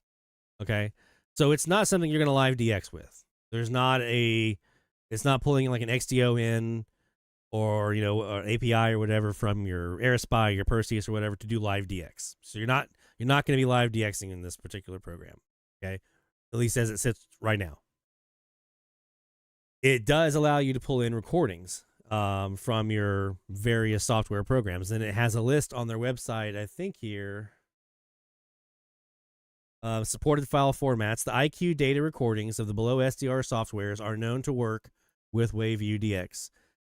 So you can use recordings from ELAD's FDM SW2 program, generic IQ data files without a file header, GQRX, HDSDR, Jaguar, LinRad RAW, single and dual channel recordings, Perseus SDR, Perseus P22, which is I think that's the new one, right? SDR Sharp, SDR++, SDR Console, SDR Uno, SDR Connect, SpectraView, WinRadio, WinRadio RXW, and WinRad. Those are the programs that you can record in. So you would have your normal program like SDR Console or SDR Sharp or whatever, Jaguar, that you record in. And then you can take those files that you want to review, import them into WaveView DX, and review the files there. So why would I want to do that? Why would I want to review my files not in the program that I recorded them in? So that's a good question. So there are some functionality here that is in WaveView DX that you don't really have in some of the other programs. Now, if you are a DXer who is used to the Jaguar interface and the Jaguar feature set, like the carriers and the offsets and things like that, you are probably going to be used to what you're seeing here to an extent. The interface is a little bit different in how you kind of navigate it, but the premise is pretty much, it's very close as far as like looking at these unique offsets and looking at those. And then also the other big thing that I see here is like this view. And if you're on the podcast, you can't see, but there's a view here that will allow me to look at all of the frequencies over the period of time of the recording or recordings, because you can stitch together multiple recordings. So over the span of the recordings that I import, it will give you a view and show you where there are carriers. So this is something, if you're using Jaguar and you use the YAS log, is something like here in the US, we use this for looking at 9 kilohertz splits to see, do I have any transoceanic, transatlantic, transpacific carriers that have popped up on these 9 kilohertz splits frequencies that I can try to glean some audio from, right? Is it even worth my time without having to go back and listen to all these frequencies? Can I just visually just see, was there even anything there? Well, WaveView DX has that kind of functionality here. And that's one of the kind of the primary usefulness pieces of this particular program for a lot of folks is this, and then the individual offsets that you would actually kind of zoom in and do more like what we do in Jaguar, where you're looking at the individual carrier offset. So if you're on 780, but you have someone broadcasting on 780.03 or .12, you would be able to see that visually, right? Again, you can do these things in Jaguar, but that is only if you have a Perseus and if you've paid for the Jaguar software. WaveView DX is free, and you heard the list of all the different software programs you can incorporate and import your files in from. So it's not just limited to Perseus. So who I see this being the most valuable for, just of my first impression, would be the person who does not have a Perseus or has one and doesn't want to pay for Jaguar, the $50 or whatever it is for Jaguar. But you want to be able to use that offset and that kind of YAS log kind of thing where you see, are there any carriers on like the 9 kilohertz splits and things like that? Or be able to view the band. You can also do on the 10 kilohertz splits as well. But, either way, you get to see where the carriers are. It's less helpful for like USDXers looking at the 10 kilohertz split, because at night it's just, they're all there. And it looks kind of like, well, not that, that's more sparse, but it's all of them. All the frequencies are just all there because there's a lot of signals there, right? So that's who I see this as being, is the Perseus user who doesn't want to pay for Jaguar, or the non-Perseus user, AirSpy, ELAD, RSPDX, or any of the SDR plays, things like that. So you've got an SDR, you're recording it somewhere, and now you want to review your recordings. And that's where I see the most benefit for. Like I said, there is the capability, if you have the ability to record independent dual channels, like from like an RSP duo standpoint or something like that. So you have two different files, one from antenna 1 and one from antenna 2. You can pull those two into this, and you can do phasing between them. That is another benefit, but that's a layer of complexity. I don't have the ability to test that right now, so I can't speak for that. Notorious BOG, I know Jeff is big on that. Rick Knuth is big on that. Those guys get a lot of success and a lot of DX out of using that very thing, the phasing. And so they can tell you really well what they do for it and how that works for them. So they see a lot of benefit there. So if you do have the ability to have independent channel recordings, that might be a use case for you here for WaveView DX. Otherwise, this is going to get you, if you're just doing the one channel, this is going to get you Jaguar-like functionality without having to have a Perseus or Jaguar. Okay? So do I get that right? The folks who in the chat who are WaveView DX users? Hope I did. So let me show you here. I'm going to actually pull up WaveView DX here on the screen, and we're going to give you a little run through of what I figured out so far. Okay. So here is the actual program. I downloaded and installed it. Another thing you're going to find here is that you can set it up so that you can actually pull in medium wave list information into the program. So you can actually see the station list, just like we do in Jaguar. It's a similar station list like we have in Jaguar for our Perseus users. You'll see a similar version of that station list here in WaveView DX. So I'm going to go ahead and import. I'm going to import some files here. I've got a string that I have from October 13th. I did like a 2-hour continuous recording. And so I'm going to go find that.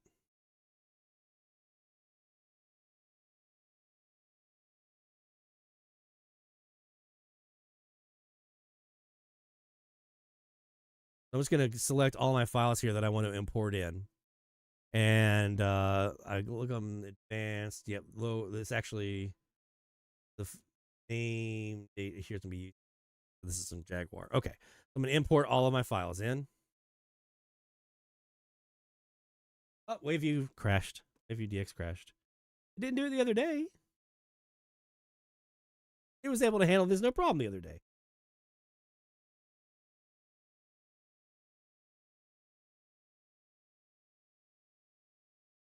Try this again.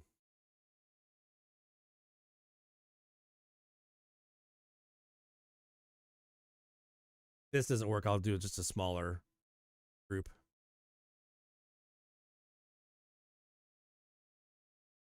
Okay, there we go.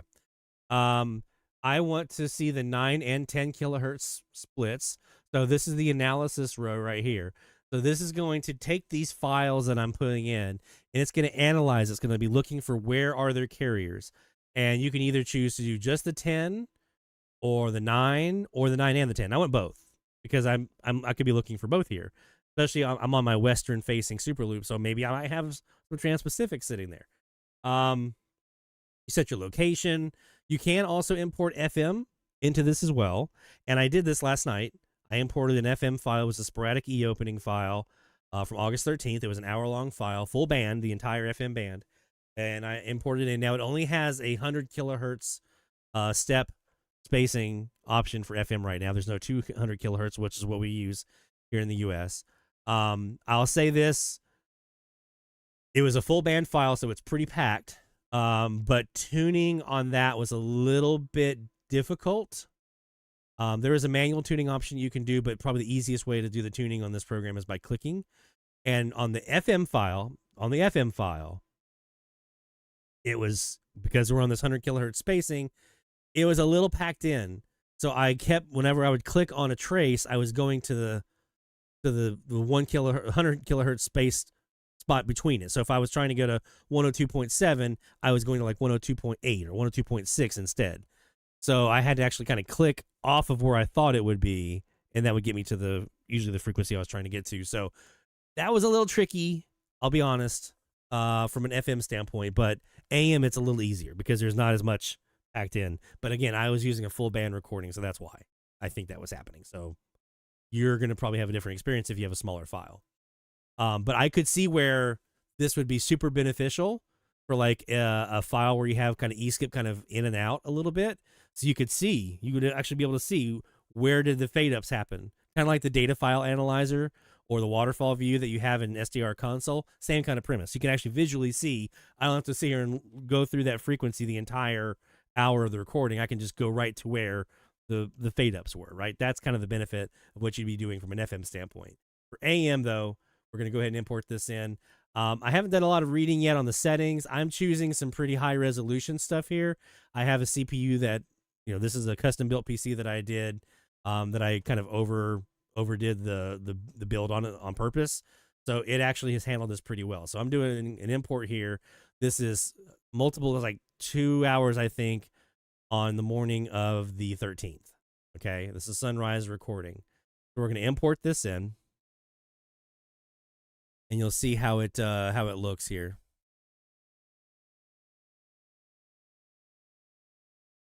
Jeff mentions he uses Waveview DX exclusively to process dual channel recordings from my RSP Duo and AFE 822X dual channel SDRs, over 200 new logs this February. See, and that's a great, if you have that capability of having like a dual channel, man, this is gonna be awesome for you to review your recordings because you've got phasing built in, and you can do the phasing after the fact, right? Most phasing that you have out there, like SDR Uno or Connect with the RSP Duo, you can only do it live. You can't phase after the fact. So software phasing usually is not something that's available on recordings. Here it is, and that's pretty awesome. So we're just going to keep pulling this in. It's about 2 minutes in, so we'll let that finish up. But then we'll show you what this looks like with the interface. For our folks on the podcast, definitely recommend coming over to YouTube and looking at the live stream replay. You can see the visual along here with it. I'll try to describe everything as much as I possibly can to help you out, so that if you want to pull this up on your own computer and follow along with us, you might have something I can kind of guide you here if you're using the podcast after the fact. See, I'm trying to be considerate of both the live audience, visual folks, and the folks like me who are probably on a walk or cutting their grass and listening to the podcast and going, wait, what's this guy talking about? So how long it takes to import can vary. I think it was our friend Bjorn up in Scandinavia, that he was like 22 minutes to do some IQ recordings from Jaguar. So it can definitely vary based off of your computer speed and kind of what your computer load is at the time. Let's see.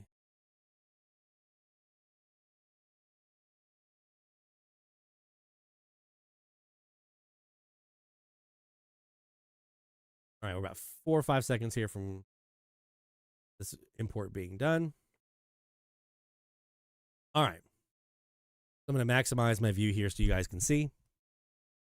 This is the view that shows, this is on the 9 kilohertz view right now. So this would be looking at this file and saying, okay, where potentially are some carriers? So I have a fade here, a fade here. These big green ones that you see here, that's where the 9 kilohertz split and the US stations kind of overlap. So that would be, those are US stations or US frequencies here in the big green lines. But you'll see here, there's a trace, there's a trace, there's a trace. So I can take a look at this. Now this one here, that's 1233. Let's see. Have a lot of what I'm seeing on mine is probably just splatter from some of my local strong stations. If I'm gonna be honest, like this one here, there's a station on 690. This one here is right above WWL. So I think a lot of what I'm seeing on these is just my splatter. So I don't think those are actual carriers. When you're looking at this, you are looking at a grid. So you're looking at frequency and on the horizontal axis, you're looking at time on the vertical axis. So down here on the bottom part of the grid down here, this is lower frequencies. These are upper frequencies. Up here at the top of this grid, these are earlier times. As you go down towards the bottom, it's later times. So when I'm going through, if I'm clicking on something over here, I could just let's click on that line right here. That's at 693 kilohertz, okay? I have a trace that goes down here. When I clicked on it, it clicks on the frequency, but I can stay on that same frequency, and I can choose various points in time here. Okay? So as I go up, I'm going earlier. As I go down, I'm going later. Let's see. You can zoom in and I'm using my scroll wheel on my mouse. You can zoom in and out the view here this way. You can also zoom in and out on the frequency markers down at the bottom. You can use that to zoom in and out just on those, or you can do it on the time markers. So you stretch the time or shrink the time. Okay. And so our podcast folks, you're basically, what you would be looking at here would be either the time stretch, the available amount of time getting wider or tighter.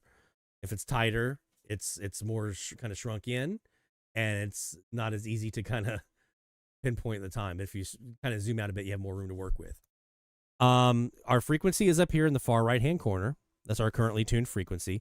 And as you see, I've got mine set up. Here's the medium wave station list information down here at the bottom, below our kind of our carriers, right? Below that is a station list, and I can choose, and I want to look at certain locations. Like I only want to see North America. I only want to see Africa or Europe or whatever, right? That's how you would do that. Or you can go down here to all, and every time you click on one, it's going to select it. If you want to unselect it, you just click on it again and it unselects it. If I go up here to the top and I click on analysis, I can now switch this over to my 10 kilohertz analysis if I want to. And so this is the full band on 10 kilohertz spacing. And you see there's a lot more here. The big black streaks here, the missing areas are where there's overlap between the 9 and 10 kilohertz. But there are frequencies there. There are stations there.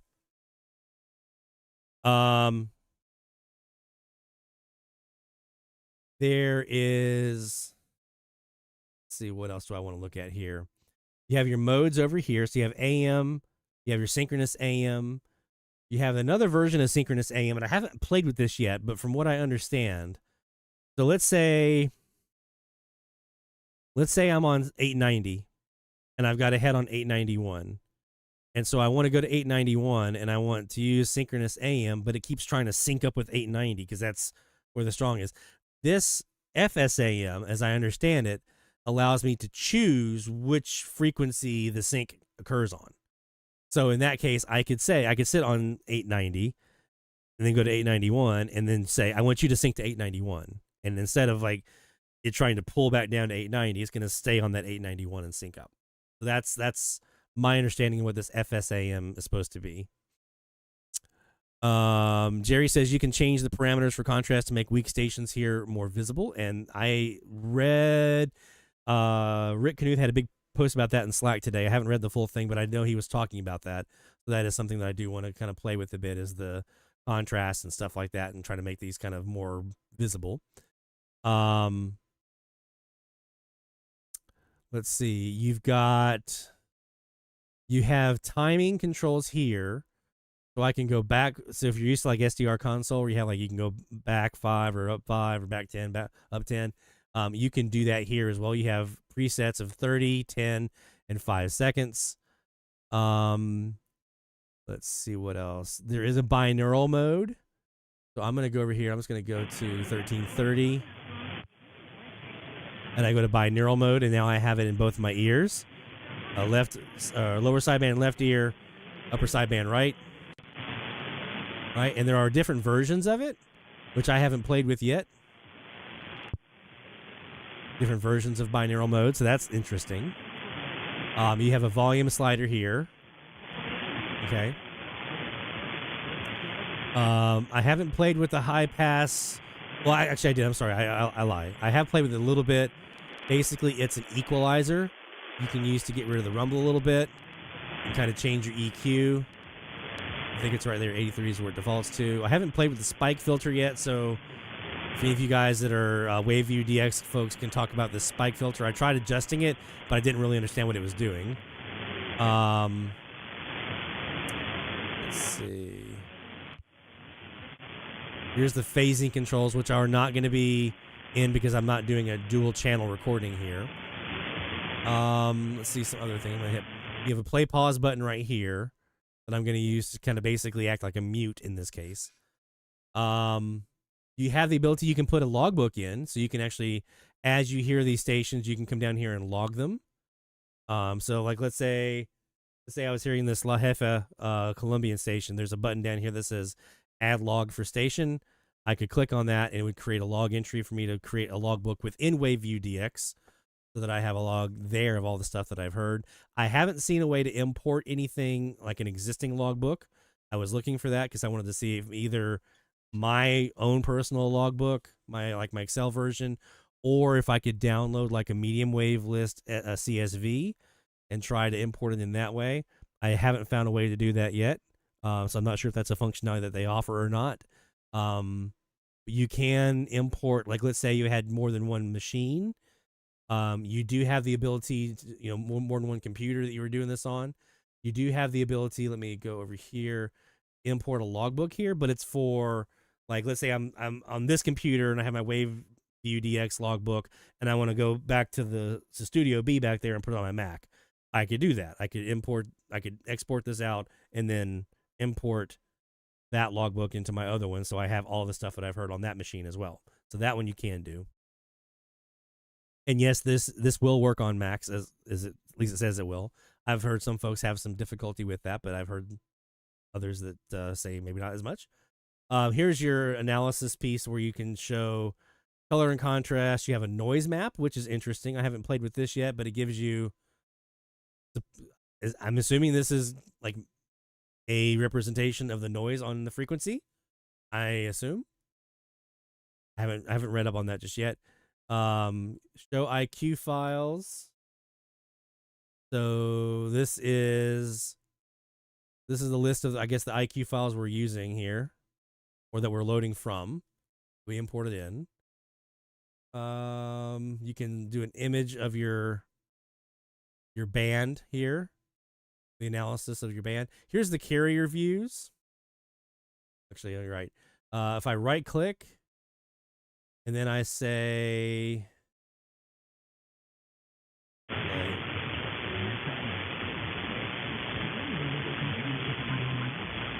high resolution carrier view. There it is. And then I select my start time and end time that I want it to look at. My resolution, time resolution, bandwidth, and so forth. I'm just going to leave these all as I already have them here, and we're going to generate this diagram. So it's gonna basically take this one frequency that we're sitting on, and it's going to, for the entirety of the files that are there, in this case it's all 2 hours, it's going to give me a scope here of all the individual carriers. So I'm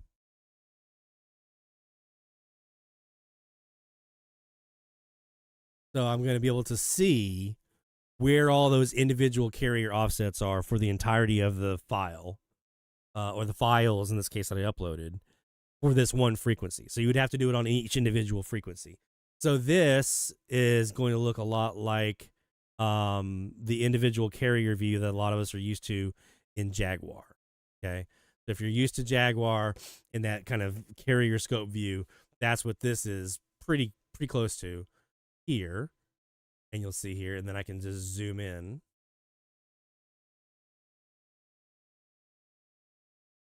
Okay. That looks like about as much as I can zoom. Here's your zeros. Now, this is not well calibrated. That's another thing, is you'll want to have it calibrated fairly accurately. I think you can do it through a GPS, or There's a whole thing on the documentation about calibrating. I just haven't done it yet, but you would see like here is your 0 mark, and here's +10, -10, +20, -20, and so forth. So these are all individual carriers. You'll see the ones that are highlighted a bit wider. Those are stronger, and if you hover over, you'll see the actual carrier offset itself. So in this case, it's showing a carrier at 1300.0090. So that would be the carrier view. If you want to kind of get down in on the bottom level there of the carriers to kind of get those individual ones, which can be helpful. We know that can be helpful for things like, those offsets that are a little bit off to the side. It looks like it goes up to, this is nice. I can go, actually, it doesn't look like there's a limit here, does it? 580 up. 400 down. So one of the things that I have always said about Jaguar that I don't like is that seeing some of those really extreme offsets is a little difficult sometimes. Like if it's like 1300.283 or 1300.35 or something like that, or 760, they're way off the view of the zoom level of most of what you could look at on those carrier views in Jaguar. It looks like, from what I can see here, that wouldn't be the case. Again, WaveView DX folks, correct me if I'm wrong, but it looks like I would have the ability here to be able to go out a little bit further than I can in, say, Jaguar. So that is a nice benefit as well. I'm going to go back to my analysis here, and let's do...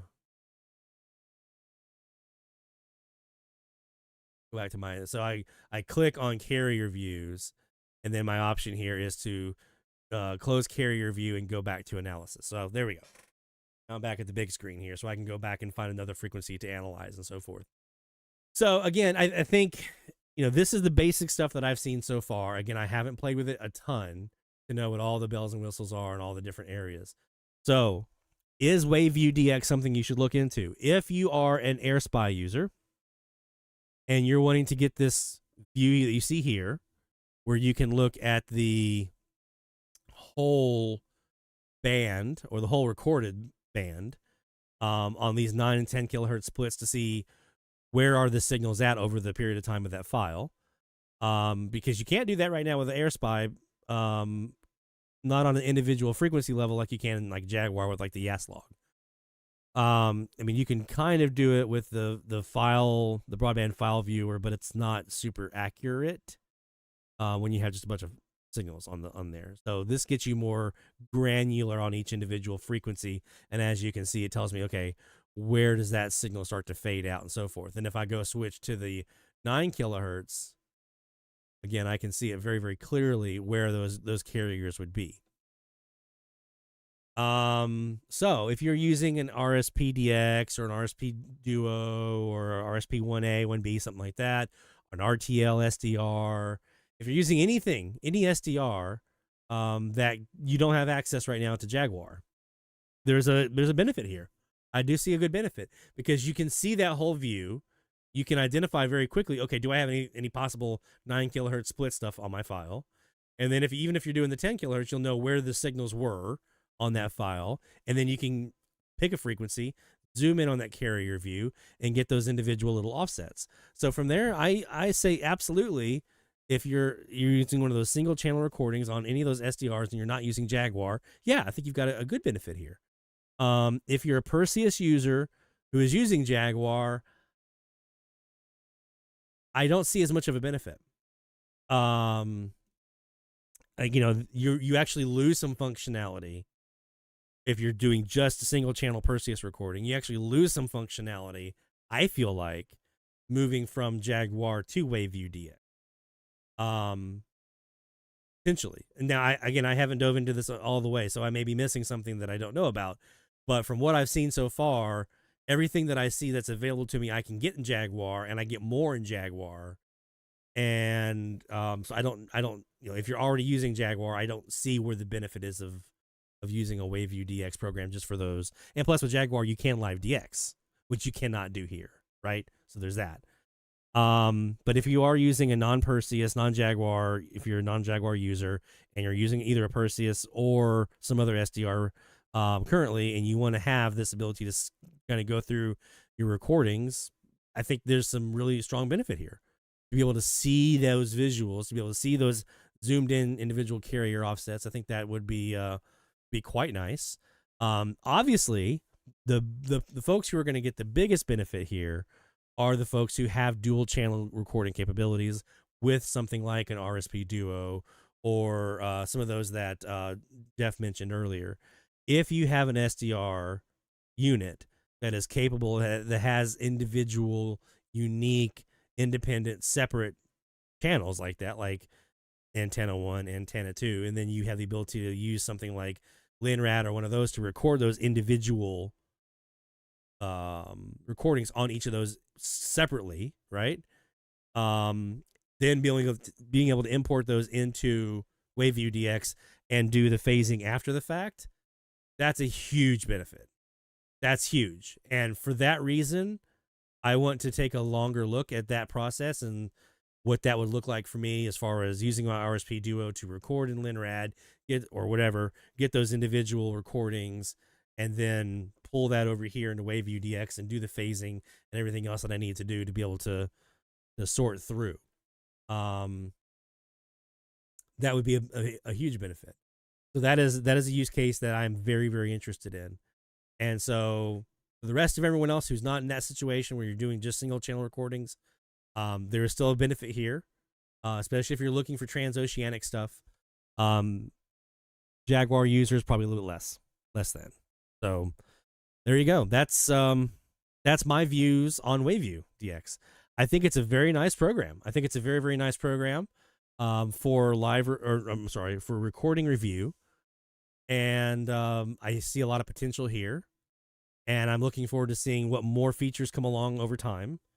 And I'm really looking forward to diving into the idea of using phasing on a recorded file. I think that's going to be really nice because that's something that we haven't really had unless you were a LinRad user, right? If you were using LinRad specifically for file review, I think you guys have that.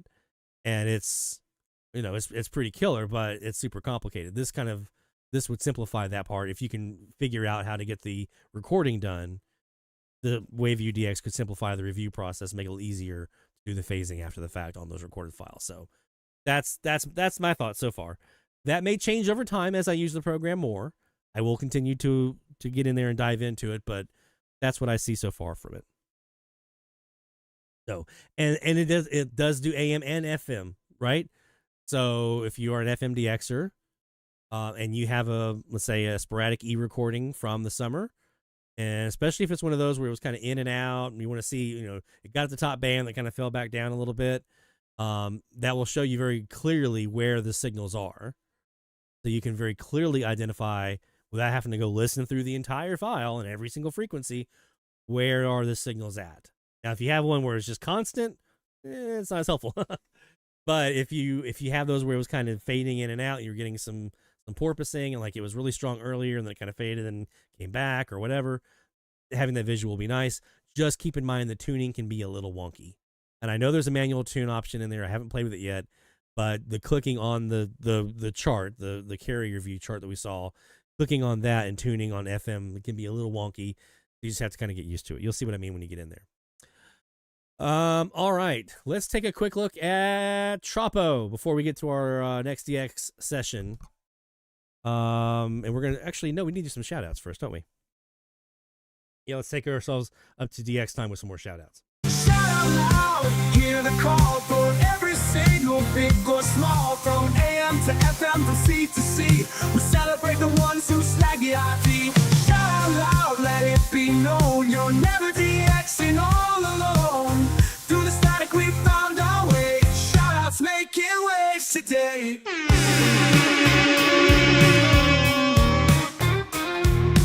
Take care, Stephanie. Glad to have you back again, my friend. Jacob, to answer your question, I haven't tried that at all. That's actually a really good idea. I don't know if it would work, but the question was taking a KiwiSDR IQ recording and feeding it into Waveview. I don't know. That's a good question.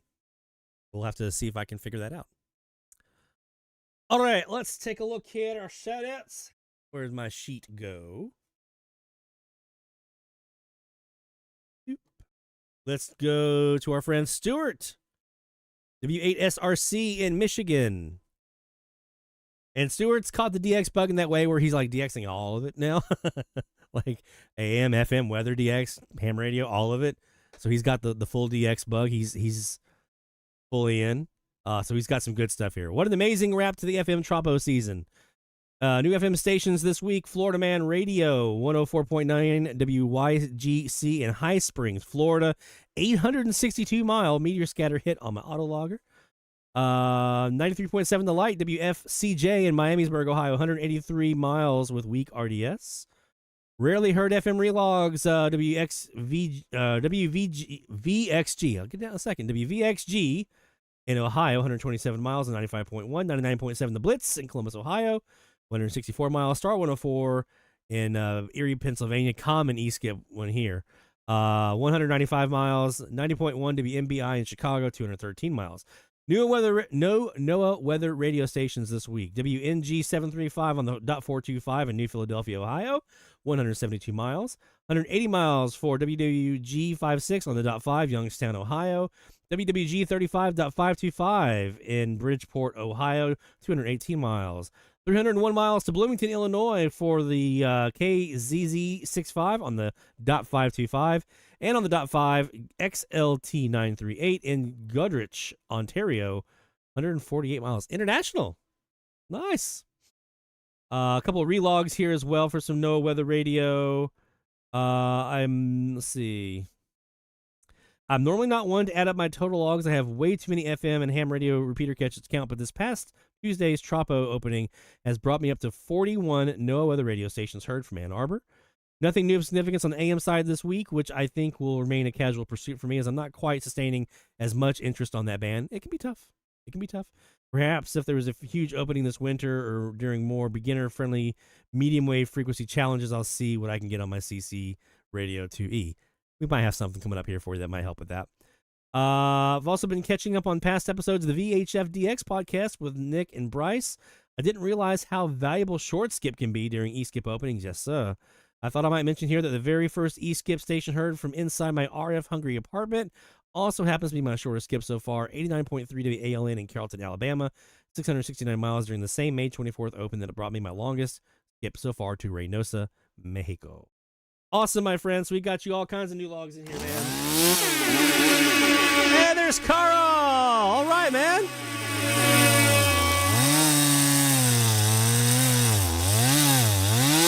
We were just wondering where you have been hiding, my friend. Welcome. Well done, Stuart. Well done, Stuart. Well done. David up in Maine. Another great week here on the challenge frequencies. My local on 1230 is gone, and I was able to add 6 more new logs there.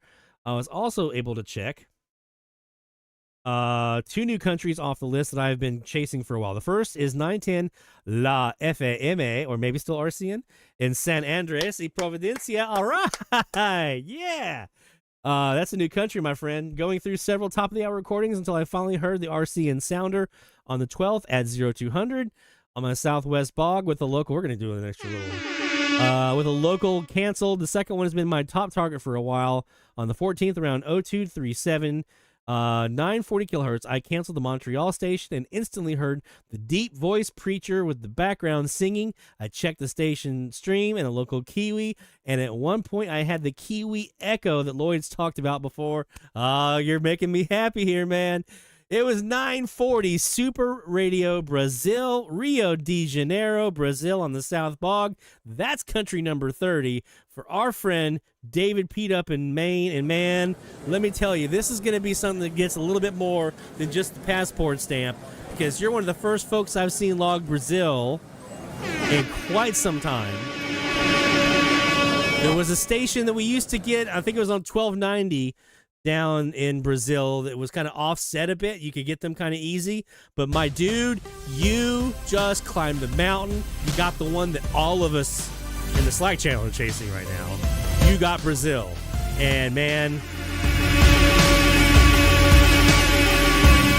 Gigat, San Andres, y Providencia. Oh, man. That is awesome stuff right there, man. So congratulations.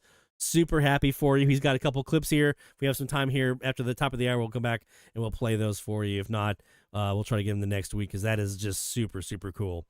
Charles Williams on 693 from California here. Faint audio on 693 sounded like an English lesson, probably Japan, but a different frequency than I had before. Posted the video on Slack a few days ago, also on X, so possibly a new Japanese login. Nice, man.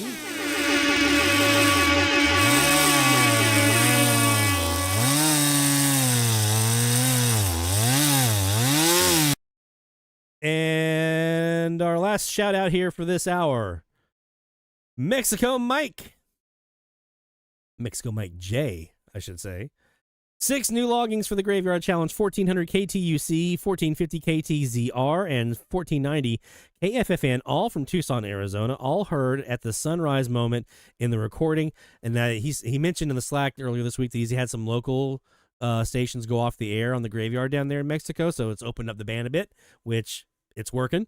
1240 KXYL in Brownwood, Texas, 1490 KEUN in Eunice, Louisiana. Shout out to my old friend from Eunice. In Eunice, they talk like this. In Villa Platte, they talk like that. And 1450 WSDV Sarasota. Heard them this week. My second furthest graveyard logging at 1,218 miles. Awesome, man. Well, we got to get you a plate, or rather a bowl, I should say, a bowl of that gumbo. Yes, sir. A bowl of that gumbo. With that Eunice. They talk like this. In Villa Platte, they talk like that.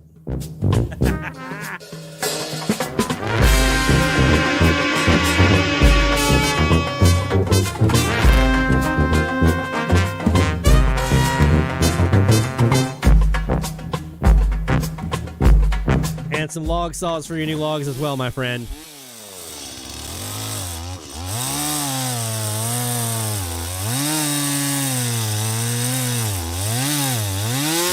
All right, let's get ready here. We're going to do another live DX session, and then we're going to, after the top of the hour, we'll do our look at the FM Tropo forecast, because it looks like some of us may be getting some Tropo here this weekend into the week, early part of the week. So we'll take a look at that. We have our logs from the week. It's a very short list, I'll tell you that. Very, very, very short list. And we'll be on our way. So, yeah, let's go ahead and do another live DX session. Ignore the FM. This is an AM DX session, but it's brought to you by the Spectrum Monitor. TheSpectrumMonitor.com is the website for information about getting yourself subscribed to the best dang radio magazine the money can get you. TheSpectrumMonitor.com.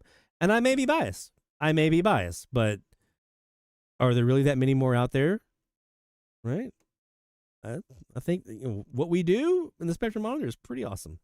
All right, so we're going to do, getting close to the top of the hour here. Let's do a look down southeast-ish, southeast, on the graveyard frequencies here. I'm going to go down to 1400 and see what we might have there. Actually, no. Let's go to 1240 and start down there and see what we have.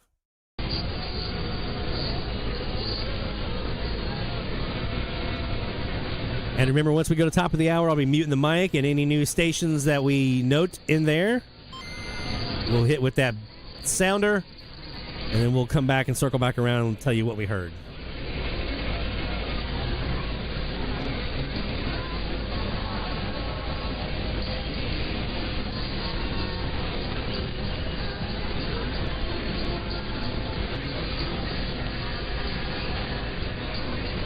Too late to submit a shout out? No, sir. DXChallenges.com/shoutout. Go ahead and get it in.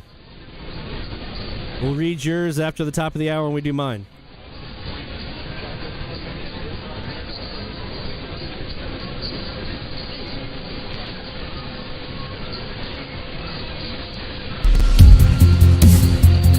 DX Central Live, top of the hour alert.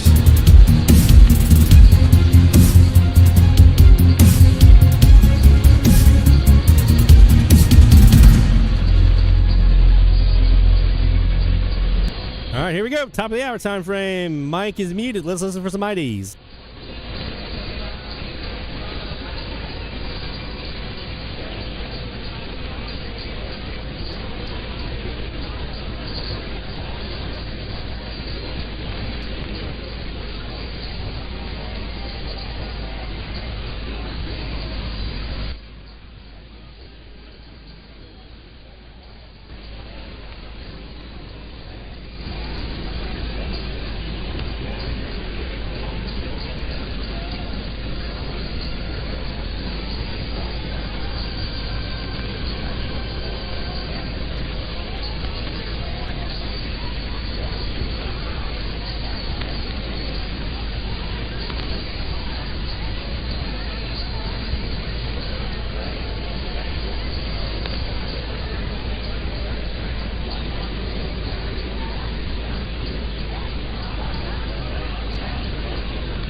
All right, so I didn't hear any idea. I heard a couple of things in there.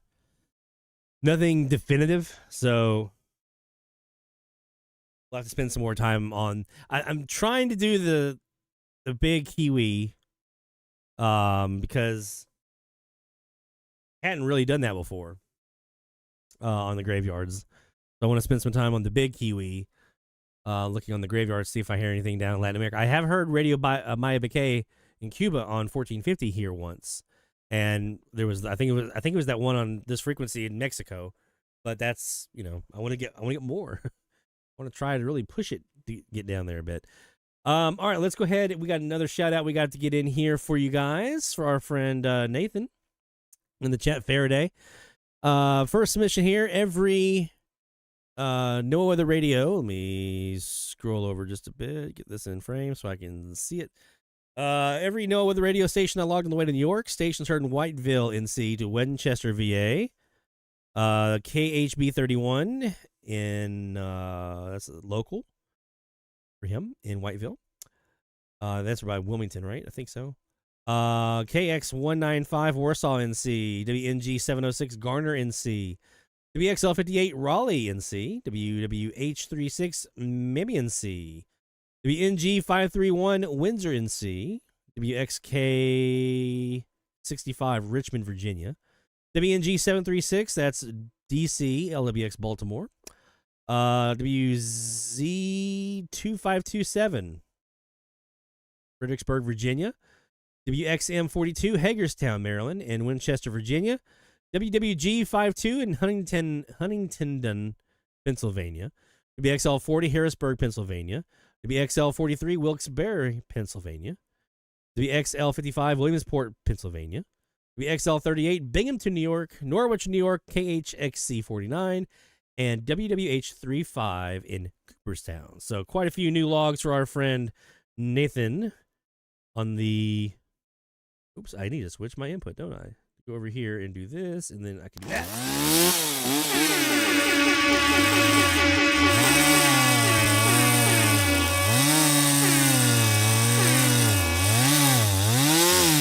There you go. So well done, Nathan. Some new weather radio logs on your recent trip, man. That's awesome to see. So I'm actually planning for our folks who are either into or maybe wanting to get into weather radio. I'm planning something special for y'all sometime soon, so stay tuned for that. Really, here for us this week, only one new station. Now, I'm still going through my recording review from the 13th of August on the FM from the sporadic e-opening that we had here, and that will yield some new stuff, but I'm going to lump all that all together at once. But on the AM side, just one new log, and it was actually our first log of the season, and it was from the recording on the October 13th recording I pulled up in Waveview DX. Out of nowhere, on 1240, KRVC in Arkadelphia, Arkansas, just popped up with their Easy Rock. And I mean, when I say popped up, let me just play it for you here, because it was very much.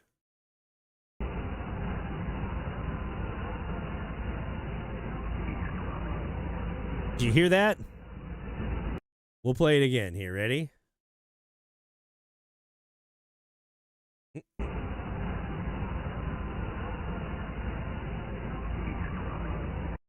Just easy rock. And then it was gone, and I never heard anything else. But that was Arkadelphia, Arkansas, for a brand new one at 311 miles. That puts us now at, I want to say it was 1085. Yeah, 1,085 stations from Mandeville. And I think it was number 40 from Arkansas. 10 of those are on the graveyard, if I remember right. And that was our 105th graveyard station from here in Mandeville. And yeah, I think 20-something on 1240, 24 maybe on 1240. So that's our one of our most prolific frequencies is 1240 here in Mandeville. Let's take a quick look at the Tropo forecast because this is looking interesting. So we're going to do the east half of the U.S. here. And so this, let me just refresh it here. This is courtesy of Bill Hepburn's Tropo forecast. And we're going to go ahead and give him a link here and credit. So that you guys can, if you're not already using Bill's site, you need to be doing that because this thing is amazing. And you're going to learn a lot about how Tropo and weather go together. And you're about to see that here in a second. So, this is valid as of, let's see, that is 12 o'clock, right? Yeah, 12 o'clock Central Time today. I want to say it's 12 o'clock. Am I messing that up? Yeah, it's 12. 6 hours. We're 6 hours right now. No, 5. Damn. This is a 1 o'clock. I'll get it out in a second. I forgot what time of the day, the year it was. This is 1 o'clock in the afternoon Central Time. So this was earlier today, what the conditions would have looked like. And now we get to 0300 UTC, which is coming up here at 10 o'clock in an hour. A little bit kind of pushing up here in the Gulf Coast, maybe some stuff here off the East Coast. A little bit of marginal stuff up here in the Great Lakes. We see now we get into Saturday. This is 4 a.m. in the morning, Saturday morning. Again, some sporadic little blobs of Tropo in here. But you see what's kind of forming right back here? You have a front forming, and this front's going to come through. And watch what happens when it does. So it's going to push through. And normally when a cold front or whatever comes in, it kind of stabilizes the atmosphere. We get rid of the temperature inversions, and it's the stuff out ahead of the front that gets us the good stuff. And post-frontal, it's kind of right? Well, this one's going to do just the opposite. Watch this. So this is Sunday morning. This is around 10 o'clock Saturday night, actually, Central Time. Here's your front. Starting to see some of this kind of prefrontal stuff here in Arkansas, Texas. And now it's going to push through. And now we have gotten to 7 a.m. Sunday morning. Your front has pushed through. It's like right about in here, I think, somewhere. It's pushed through. Now look what starts to happen. Now we're seeing coast of Carolina. You guys have some stuff here down in the South Carolina, probably your usual look, but you might have some stuff even to the center part of the state of South Carolina. Some stuff here off of the coast of Cape Cod and that area that might give you a duck tier down the coastline. Florida, west coast of Florida, you're looking good. And then we're starting to get going here in Texas and Louisiana. And then front comes through. And now you've got this prefrontal stuff, this front line stuff right here down in the Gulf. So down from Mexico, down to Florida, up along the East Coast and everything, right? But watch what happens when we get here into Monday. This is 1 a.m. Monday morning. This is post-frontal. Now we're starting to see some stuff now up into Illinois, Missouri, Tennessee, a little bit of Kansas, Arkansas, Oklahoma, Texas, Louisiana, Mississippi, Alabama, Georgia. Starting to see some more Tropo in this region.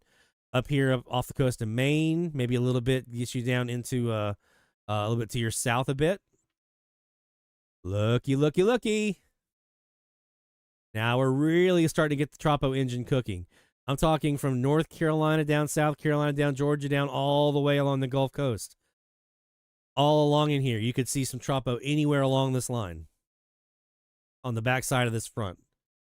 You've got Missouri, you've got Illinois, peeking into parts of Iowa, a little bit of marginal Tropo up in here. And when we say this little blue stuff right here, that's fair. That's a decent amount of Tropo. That's a decently strong Tropo. And now it starts to clear out a little bit as we get into the day. This is around 1 o'clock. It starts to burn off a little bit. But have no fear, because as we get into the evening, overnight hours on Monday night into Tuesday, we start back up again. Now look at Alabama. Our friend Les Rayburn in Alabama, you get Tropo. Mississippi, you get Tropo. We're doing the Oprah routine here. Middle part of South Carolina into North Carolina and Virginia into the Mid-Atlantic. You get Tropo. Probably not super strong, but you get some Tropo. And considering how little Tropo we've had this fall season, I'll take it. We're getting some nice stuff over here into Texas now from Louisiana. A little bit more up in here in Arkansas. And then now look at this nice little band that's going in, stretching out into Georgia, up into the upstate of South Carolina, North Carolina. This would be a nice one to hook into. So, Alabama, Georgia folks, you have a shot at some stuff up to your north. Not a Tropo path you see often. Now this starts to clear out again. We have a secondary little bitty nudge right here. We get to Wednesday. You are looking around Tuesday night. You got some stuff here right along the coastline. A little bit more kind of baking in behind here, and then it starts to push out. I think that might be a secondary front that comes in and does that stabilization routine. But it does kind of come back around again as we get into later part of the week. Now, the later part of the week stuff, like when we look at this, like Thursday here, that's far, far out. So I would not be really considering that to be truthful or reliable just yet. I'm talking Monday, Tuesday, really. Sunday night into Tuesday morning. That's our sweet spot. So what does that mean, DXers? If you're in any of those states that I talked about, set up some overnight recordings and some sunrise recordings. Because that's when Tropo is going to be the heaviest, is around like 7 a.m. Central, 7 a.m. local, 8 a.m., somewhere in there. Set yourself up to run like 4 or 5 o'clock till about 9 o'clock. Get some recordings in there. If you can't do the whole band, splice it up and do a little bit of the upper part of the band, a little bit of the middle part of the band, a little bit of the lower part of the band. If you have to choose one or the other, I would choose upper part of the band to the middle. That's your best bet for getting some Tropo, because Tropo starts high and it works its way down. The opposite of E-skip, which starts low and works its way up. So if you're in any of those areas I mentioned, coastal North Carolina, up into New England, anywhere in that center part from Illinois-ish down through Missouri, Arkansas, Tennessee, down here into Texas, Mississippi, Alabama, Georgia, South Carolina, back up into the East Coast. All of us in this area need to be putting some recordings up Monday night, or Sunday night, Monday night, Tuesday night, and Monday morning, Tuesday morning. Those are the time frames you're going to want to be looking to see if any Tropo comes in your way. That includes if you're a NOAA Weather Radio nerd. Okay, if you like to do the NOAA Weather Radio stuff, you especially have a better shot at this than even the FM folks. Sometimes it doesn't get down to FM, but NOAA Weather Radio, you've got a really good shot. So if you're in any of those areas I mentioned, you may want to set up a recording for your NOAA Weather Radio frequencies and see if you catch anything from Tropo that way. Trust me, I will be. I'm going to have Monday morning, Tuesday morning, NOAA Weather Radio recordings running my AirSpy R2 with the J-pole out in the backyard. So you're going to definitely want to take a look at those time frames for some Tropo, any of those places I mentioned before. One last look around here. Matthew says anything around the North Dakota, Montana area. Nothing that I'm seeing. Let me put it. It's pretty uncommon. That doesn't mean it can't happen. Let me go back up here and just look at Western North America. I want to be thorough. I'm not seeing anything up your way. I'm looking also for Stephanie's benefit here in California. The usual California immediately along the coastline stuff, but I'm not seeing anything really popping up there. So most of this looks like it's going to be Texas. Oh, I saw a little bit. Is that Tuesday morning? We could have some stuff inland into Texas around Austin, close to San Antonio, pushing in that way, that far inland into Texas on Tuesday morning. Nice. Yeah, West Coast stuff, it's the usual right there along the coastline that we would expect to see. But nothing really pushing inland. Definitely not anything as far inland as Montana, the Dakotas, things like that. You guys don't really see much. Take some pretty special conditions to get out that way. So nothing on the deck for right now, but I will continue to keep an eye out for you guys as we go along in the season. All right. I'm just looking at this Gulf Caribbean look. Oh, look at this, guys. Look at this Gulf Caribbean look. for Tuesday. This is 1 o'clock Tuesday morning. We have some orange down here. Now we're talking about intense. We're talking about some very intense, extreme over here in West Louisiana down into Texas, close to the Mexican border. Oh, so yeah, some stuff on the intense to extreme end of the range here early in the week. We're looking at Monday into Tuesday. So should be some interesting stuff. So definitely get your recordings going for FM, for NOAA Weather Radio, if that's something that you're interested in. I highly recommend trying it out. It's actually kind of fun. And see what you get. That's going to do it for us for this edition of DX Central Live. Whether you joined us live or if you listen on the podcast, we appreciate you being here with us. Every Friday night, we go live, 2345 UTC, 1845 Central Time, right here on our YouTube channel. A couple days later, once it's available for me to download and do what I need to do and put it up on the podcast, you'll find it on our podcast from thestatic.net or anywhere you get podcasts. Go check out, just dropped a brand new episode of the podcast earlier this afternoon. It's our interview with Nick Langan and Bryce Foster from our season finale of last year. We're just diving into FM. And it's not just about the sporadic E-season that was to come. It's about all things FM. So you'll definitely want to check that out if you have not yet done so already. Again, that's from thestatic.net or anywhere you get podcasts. It's episode 3. We'll have this episode uploaded sometime later this weekend. And then we got some more stuff heading your way. And I will be spending this weekend a couple things I want to do. I want to get my northeast southwest CAS back up and running, which means I got to wind a transformer. I want to get my mini whip back up and running, which is a lightning arrestor switch. And I'm going to be potentially doing some shooting of videos this weekend. I have an idea of some stuff I want to shoot. So maybe you might see some new videos here on the channel here pretty soon. From all of us here at DX Central, on behalf of our sponsors, National Radio Club, nationalradioclub.org, International Radio Club of America, ircaonline.org, and the Spectrum Monitor, thespectrummonitor.com. My friends, thank you so much for being with us again for another edition of DX Central Live. We'll see you next week right here on YouTube and on our From the Static podcast. Take care, my friends. Best of DX.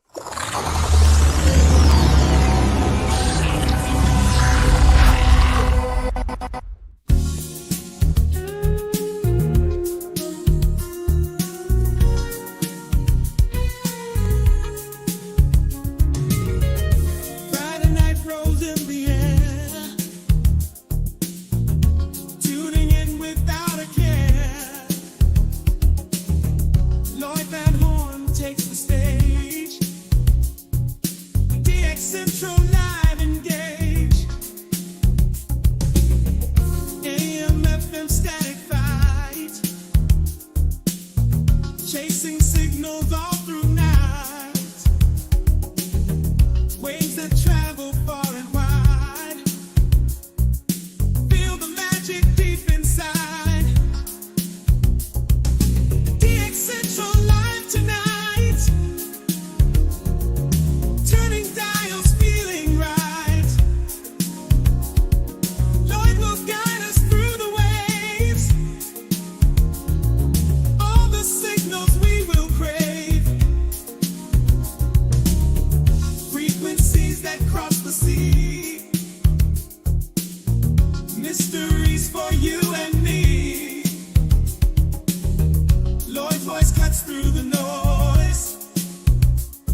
This is DX Central Live.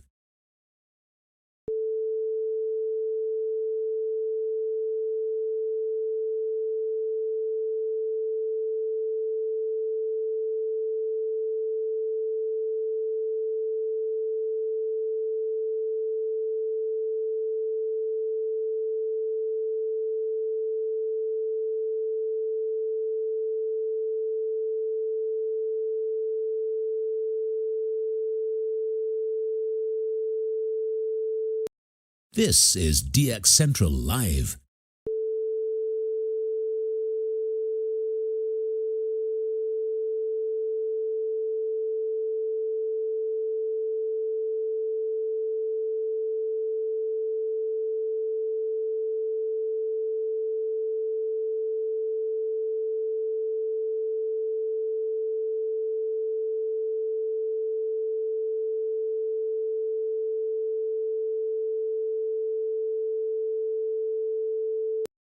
This is DX Central Live.